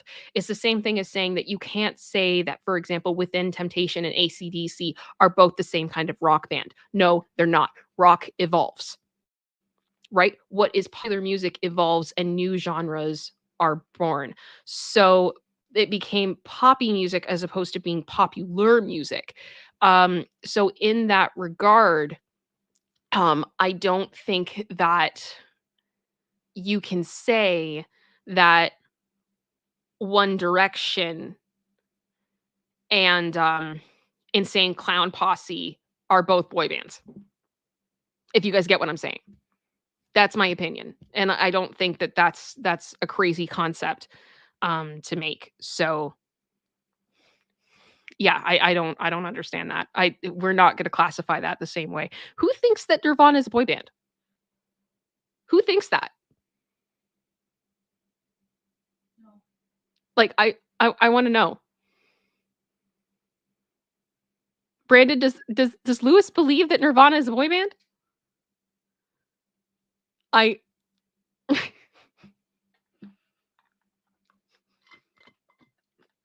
can't not. Yeah. Okay. Lewis does? Lewis? Oh, Lewis. No. Lewis, I respectfully disagree with you. And I understand that he's been in the industry and he's a radio DJ and he's done all of those things and everything else. And I know that there's definitely going to be parts of pop music that would be considered dance, and there's all those types of arguments. But the thing is, it's not, the culture of it is not the same. The production of it is not the same. The instruments involved are not the same. The influences are not the same.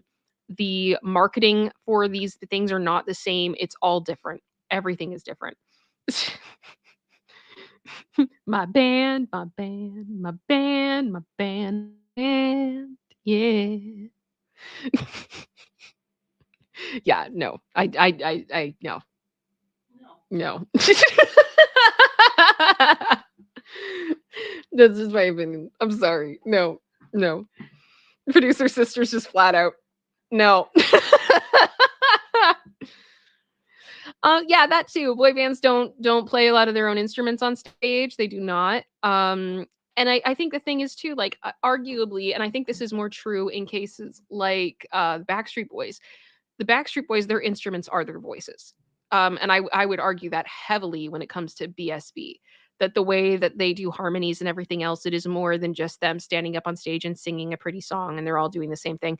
It's the layering is important, the way that they do things. It's very similar to honestly what like the Pentatonics do in a lot of ways. Yeah, and Backstreet Boys has done a cappella as well. It's the same way that in my opinion Mariah Carey does, as though she does not like really play instruments. She does know her way around the piano a bit. Her voice is her instrument because she do things with that voice that most people cannot. Even working at it for a lifetime cannot. So yeah, it's interesting. But yeah. Yes, the voice is an instrument. Yes, Robin, voice is an instrument just as much as violin or guitar. Exactly. When you take it to that level, like with Mariah, yeah. Yeah. Yeah. The same thing. I feel that way about Celine as well. And I remember that was an argument I had when I was younger, that I was having a discussion with someone and they said that if an artist doesn't write their own music or play their own instruments, that they shouldn't be a performer, they shouldn't be a singer, they shouldn't be a recording artist. And I just said, okay, you're gonna say that to Celine Dion? Just curious. Like it's people have their own gifts, right? They have their own gifts, they have their own things that they're good at, and yeah. Lena just said Nirvana members didn't wear the same outfit in different ways. That's a point. No, they all just wore like jeans and shirts. Colin, in all fairness, didn't Lewis get his balls back? I thought he got his balls back after he got Stef to see Saw in LA. That was where I was at on the Lewis balls lore. Or am I behind? Planet Q, thank you. ItsKim. Also, BSB do play instruments. Look at Nick right now. He's on a solo tour playing guitar. There you go. There you go. I think those guys are all very talented, in all fairness. Very, very talented. Yeah. Robin just said, OMG, Celine, so tragic. Like all the people in the world, she had to get a rare disease that took her instrument away. I know. I'm so like fuming. It's awful. She doesn't deserve that. It's so sad. It's so sad. Haha, the adventures of Lewis and Steph Balls. Why does that remind the way that that's written? It just, I had a picture in my mind of like a picture book. And we don't need a picture book of that.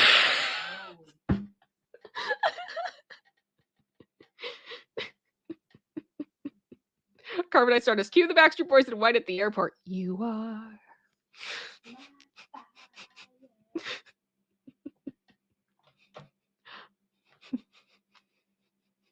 Oh my goodness. Celine Dion. Soki just said Celine Dion was my favorite singer when I was a kid. I started listening to old songs again recently. You know what? I will share this with you guys. When I was a kid, we only listened to Christian media in my household. There were 3 exceptions. One was the greatest hits record of Aerosmith, because they couldn't hide that from my sister and I because of Rock and Roller Coaster starring Aerosmith at Disney World that we went to pretty regularly. And then for some reason, the greatest hits album of Celine Dion came into my household, as well as Come On Over by Shania Twain. Yep. Those 3 were my introduction to secular music. I did not listen to any other secular music probably until I was about 11 years old, separate from Britney, because I heard her through friends at school, and I would hide in my closet and listen to her on the Top 6 at 6 countdown in my closet. Yeah. The greatest hits album, all the way a decade of hits for me with Celine, has very special memories for me. And I have to say too, like some of those songs, man, they hold up. Like, wow. She just like, I'm sorry. I still listen to It's All Coming Back to Me now, and I just sit there and I'm like, I can't believe that this even exists. Just the sheer power and dynamic and ability that she has is just on another freaking planet. It's not even human. It's not even human. And yeah, amazing. Amazing. Brandon Torres, did you hear of the Christian band David Crowder? I think I saw them. I might have. No, I'm thinking of Big Daddy Weave. I saw Big Daddy Weave. No, a different one. But yeah, yes, I did. Producer's sister worked in a Christian bookstore. Yep. So we saw a lot of the Christian music scene, and we were able to listen to a lot of it, and we saw a lot of the marketing and the shows and everything else. I had one day in my early tweens that I followed around Rebecca St. James one day that she came to my area. If any of y'all remember her that were in that, yeah. Have you listened to The Power of Love recently? I mean, it's epic, but more epic than I remember. I mean, not just her vocals, but the production. Oh yeah, it has the quality of an epic movie score, 100%. 100%. And it's even just the way that it's like, it starts so soft and then it just punches you in the face. That is a song that literally like assaults you. It punches you in the face in the best way possible.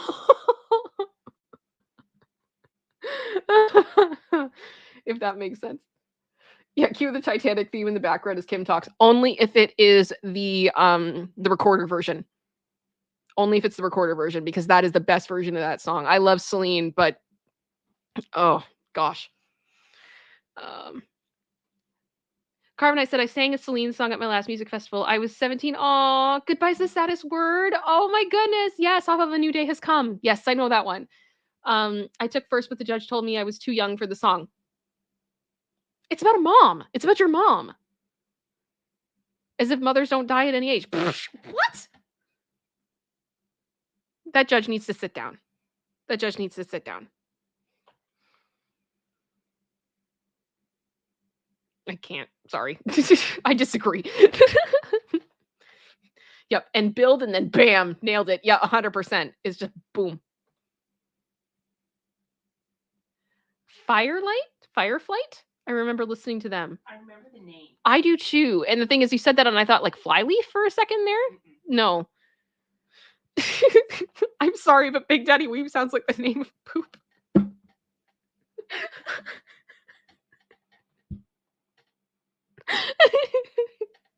I wasn't there to see them, in all fairness. I wasn't. I was in purity culture hard. And that's why I was there to see Rebecca. That's a story for another day. That's a story for another day. A long other day. Carmen, I said I still have that first prize trophy too. I can't talk. I still have that first prize trophy too. And I think that same thing every time I see it. Psh, well, yeah, no, he's dumb. He's dumb.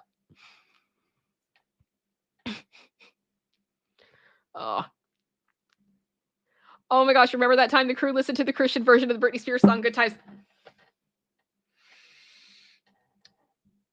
Okay.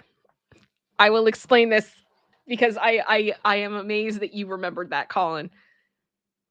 When I was a kid and the Christian music thing was going on and everything, there was very much okay, this is my opinion. This is what I gathered based on my experience of seeing all of this information, and taking it in as a tween in the Christian music industry versus the secular music industry. We would literally be at like the store, and there would be a list, like, it'd be like a poster on the wall that was like, if you like this secular band, you should be listening to this band. Like, this is the Christian alternative. So if you want to be a good Christian, you should be listening to this. And sometimes they were like, yeah, okay, I could see that. And then there were other times that it was like, were these guys literally just contracted to be the Christian version of XYZ? Yes. Because it was just absolutely ridiculous. Like, and I want to be very clear that there are some Christian music acts that, like, they are good. They are good in their own merit. They are incredible in their own merit. I think right off the bat, I don't want to hear no junk about nobody say anything bad DC talk. I think Zoe Girl in particular for Christian pop groups absolutely smashed it out of the park every single time. Avalon as an adult contemporary group was incredible. Michael W. Smith is a freaking powerhouse of a musician that deserves all the respect in the freaking world, and I will not hear anything different. Even Stephen Curtis Chapman can stand on his own 2 feet. I would say 100%. There's a lot of pardon? Point of Grace. Yeah, vocally, just there's so many of them that are really, really good. Really, really good. But I also will say I love Thousand Foot Crutch and Phenomenon still holds up. Don't even with me. Phenomenon. If you liked like new metal back, like if you liked Evanescence, Linkin Park, that whole group of time, if you have not heard Thousand Foot Crutch's Phenomenon, you need it in your life. It's not overly like Christian by any means, but it holds up. It is so good. So good. But we would have these posters. So like it would be like, if you like Britney Spears, you should be listening to Milani. And I was like, who the heck is Milani? And she was this artist, I believe, out of South Africa. And she had this song called I Believe that is literally like a Christianized version of Oops, I Did It Again. If you put Oops, I Did It Again into an AI and said, make it Christian, it would spit this out. And I don't think that I can actually like even show you guys that. I think we took a chance on Popcorn and I think we made it out okay. But I'm scared to do it on this stream because I don't want to get in trouble for it. But it's literally like the chorus is like, I believe he lives inside me. I just can't wait for the judgment day. And I believe he saved my soul when he died. And he did all for me. Like, it's just the most ridiculous. It's so bad. It is so bad. And it's so bad. It's so bad. You can look it up. It's literally just spelled like Melanie, I believe. It's on Spotify. It is a thing. Check it out on YouTube. It's a moment. It's a moment. I don't even know. But it's the best way to describe like what I grew up with. I don't even know how else to put it. It's called, okay, I'm gonna write it in the chat for you all. It's Melanie, I believe, and I'm gonna see if I can actually find it on YouTube, and then I'm gonna see if I can find it. I can't play it because it's music, right? But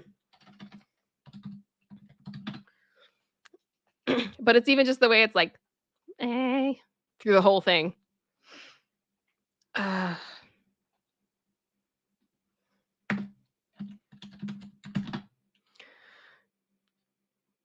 Yeah. Thank you for the record. Oh gosh, I can't find it. See, I'm actually beginning to wonder if they've tried to wipe it from the internet because it's probably a lawsuit waiting to happen. Yeah.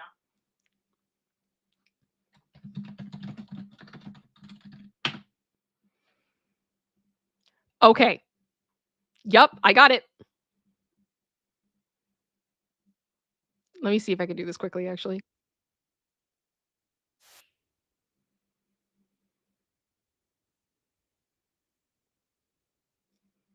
I can do to play it as I have to stop it and start it constantly. Okay. So please forgive me because this is the best way that I can do it at this point. So we're gonna share screen. Share screen.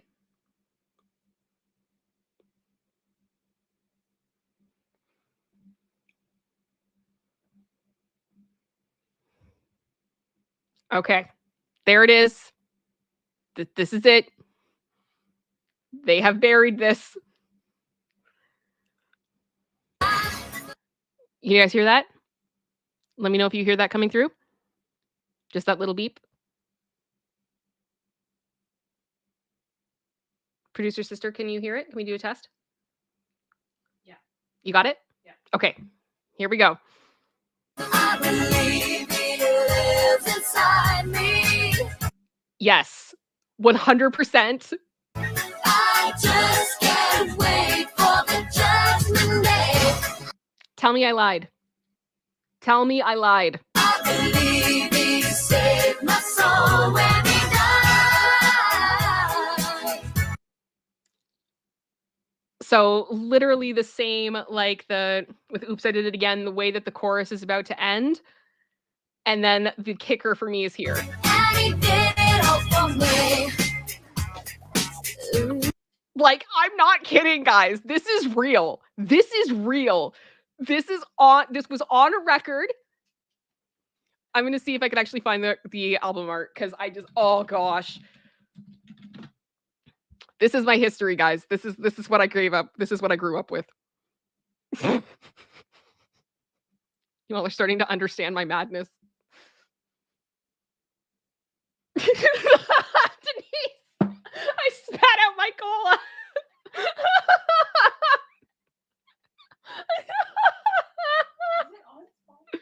It might be. I don't know. Yeah,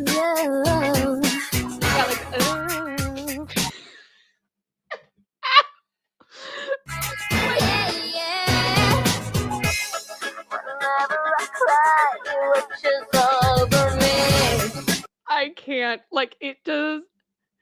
There's even like a slowdown section later on. See if I can find it. Whatever you do, you'll always be there right beside you. So, like, bruh. It's on Spotify, but it's dated 2020. Oh gosh, it is on Spotify apparently. You can find it. Listen to me. Yeah. I'm talking to you. I can't. You better believe my God is alive. This is my other favorite part too. We got to remember that this is Y2K time, right? So we have to make it digital. We have to make it cyber, right? My God is alive. The filter. Yeah, the Britney that came to perform at summer camp. Yeah. And honestly, I felt really bad.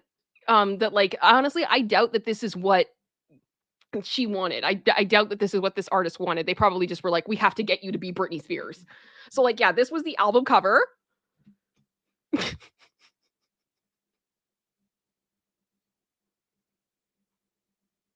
Yep. Plot twist, Lou Taylor made for me. Oh gosh. Different cover on Spotify. Yeah, it's a different cover on Spotify. Same photo shoot. Yeah, same photo shoot, but different cover. Is it the one that has the cursive on it? For the I Believe, yeah. Yeah, okay. I'll open that image up. So if you guys want to see it. Yeah, so this is apparently, I think this is what it looks like on Spotify. The red background. There you go.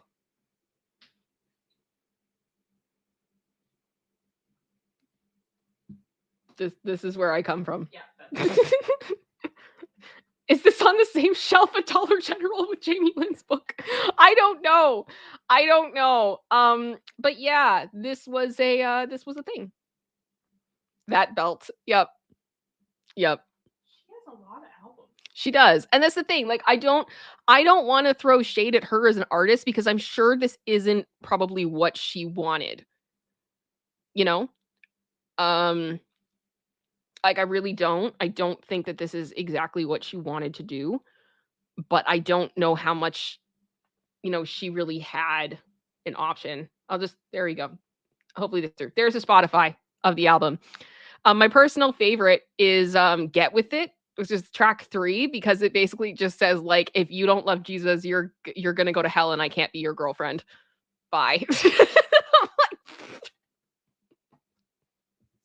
it's a spoof of Wannabe. Oh my god. It's Wannabe. Yeah. If you want to be my lover, you gotta love Jesus.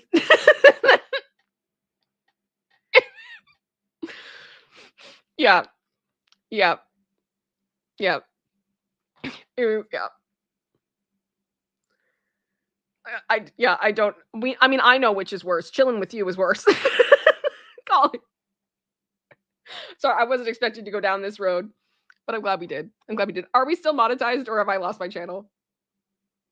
Y'all, I'm still monetized. Thank you, Lord. Oh my gosh. Carbonite Stardust, is it the Veronica song? The Untouched? I feel so untouched and I want you so much. Yep. I'm sorry. Any ranking of Britney Spears songs that does not have the worst Britney Spears song as Chillin' With You or the one that she did with K-Fed is irrelevant to me. Period. I don't know them. I don't know her. YouTube doesn't care that you play these. I hope not. I mean, in all fairness, like that video has a grand total, like the video that I played, I think it has like 130 views or something. It's not something people are checking for on a regular basis.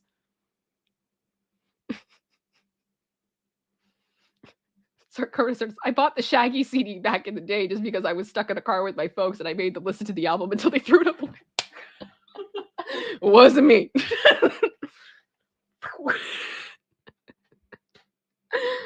Yeah. So this is why when I was like, when we finally got Much Music in Canada, all I did was watch Much Music and much more music because I wanted to catch up because I didn't feel like I knew enough about music and about pop culture. And I also did this thing where pretty much every paycheck I got at my part-time job, I went to Best Buy and I bought all those albums that were like 3 for $20 or whatever because they were albums that everybody had, but I had never heard them. So it was like every 2 weeks I was like introducing new stuff into my musical knowledge, and I still have lapses in knowledge and I still find them from time to time. But I've tried really hard to learn and to catch up because I do love music so much and I love what it says about culture. But I also think that's part of why I compartmentalize so much of it. I just remember it constantly because I don't want to forget about it, and it's so tied to moments in my life and everything else. It just I love music. I love music and the culture that surrounds it. It's a problem. But I don't want a solution. I'm okay with it. Where is it? Carter started. We hit the "it wasn't me" and the CD was out the window. We're at the 12.99. And in the shower. It wasn't me.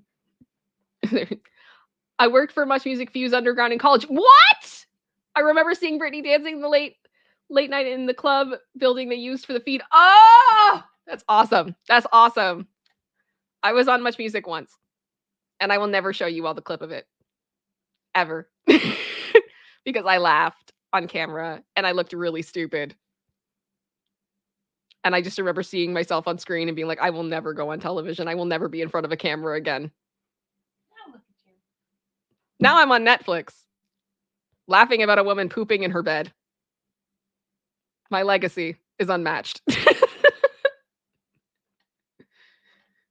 Oh, did you see Best Buy is getting rid of physical media sales? You know what? I'd love to say that is like a really bad thing, but I can't because when I was sick last week, I was like, I just want to play video games. And I really wanted to play Spyro. And I looked everywhere all over my house and I could not find my Spyro. So I went on the PlayStation Store and I bought it because I figured it's kind of one of those games like the Reignited trilogy. I want to have that to play with like my niece one day and things like that. I didn't want to lose it. So I was like, I'm just going to get the digital version and have it saved to my ID. And then if I lose it again, like I'm not actually going to lose it because I have it. And yeah, then I could actually play it again. And I was like, maybe this digital media is not so much of a bad idea because I'm very forgetful. But that's on me. Really, the only thing physical you bought are vinyls. Yeah, the only thing physical now that I buy are and Producer Sister's the same way as vinyls. If I really love an album, I buy it on vinyl. Just to have it because I think it's a cool way to to collect music and to have something that's more than just like a CD. And I also just love the experience of just having it on vinyl too and listening to it. Where is it? Colin just said, well, K-Fed is famous. I read his album Playing with Fire is the worst ranked album of all time, and it deserves it. Pow pow zow.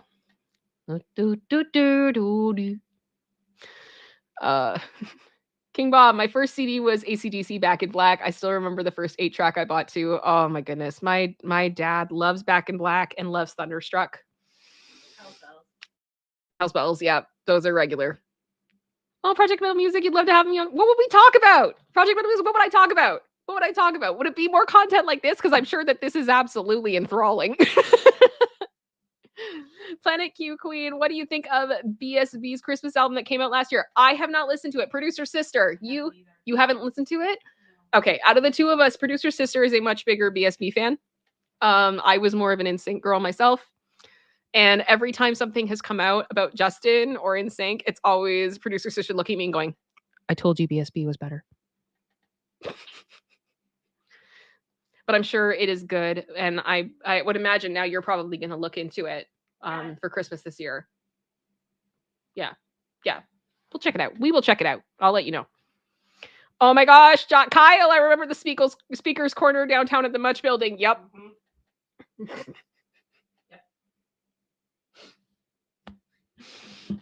Oh, Toronto stories. Toronto stories. It's a good time. Yes, I did work. So for the record said, yes, I did work for them through connections in NYC. I was young and obsessed with music and pop culture due to MTV/Much Music Infused. Yep, 100%. Rob, so I'm deceased. I'm not sure what we're deceased about, but I know there's been a lot of things right now, but yeah. Spyro. Yes. Yes, the sweet dragon, the sweet purple dragon. Yes. Yes. I'm very proud of myself. I actually I picked it back up and I played all 3 and I 100%ed plus the ones that you can do more than that on each of them. And I was like, still got it. Still got it. Still got it.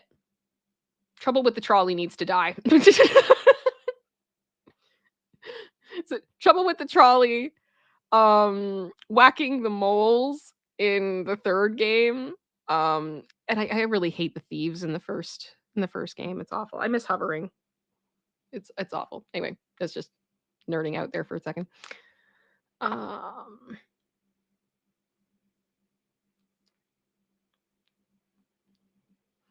Just double checking.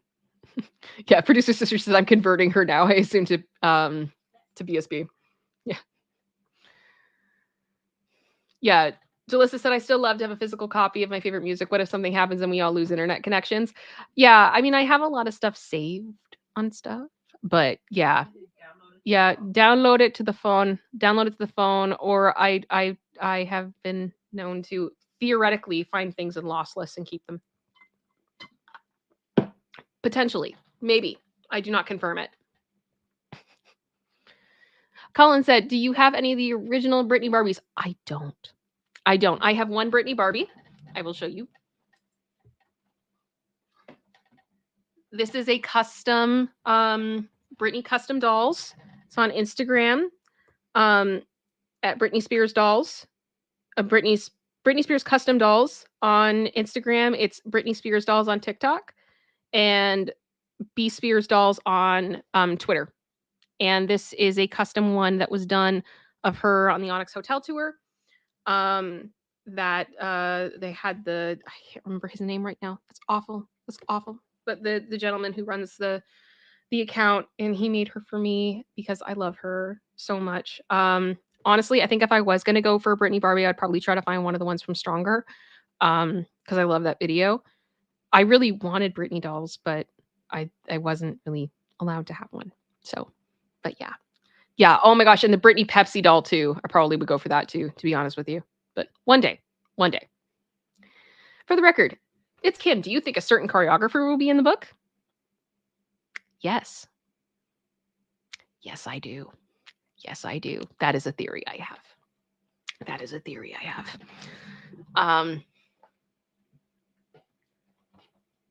For a number of reasons, and we can talk about that later.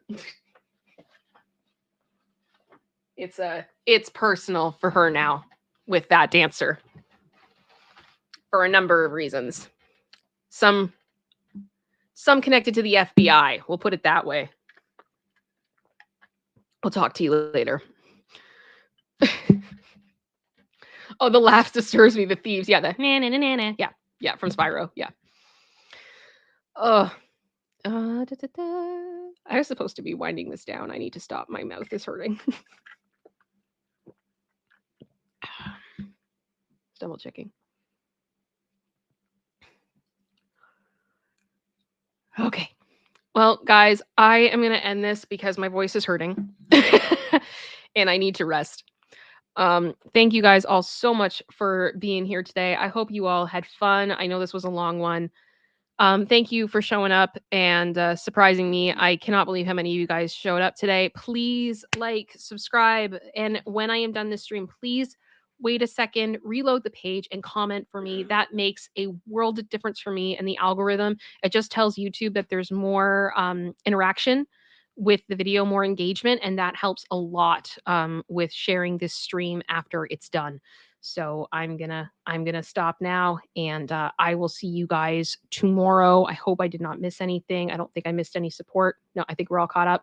Thank you guys all so much for being here today. Much love to all of you, and I should see you guys tomorrow. If not, I will let you guys know if anything changes.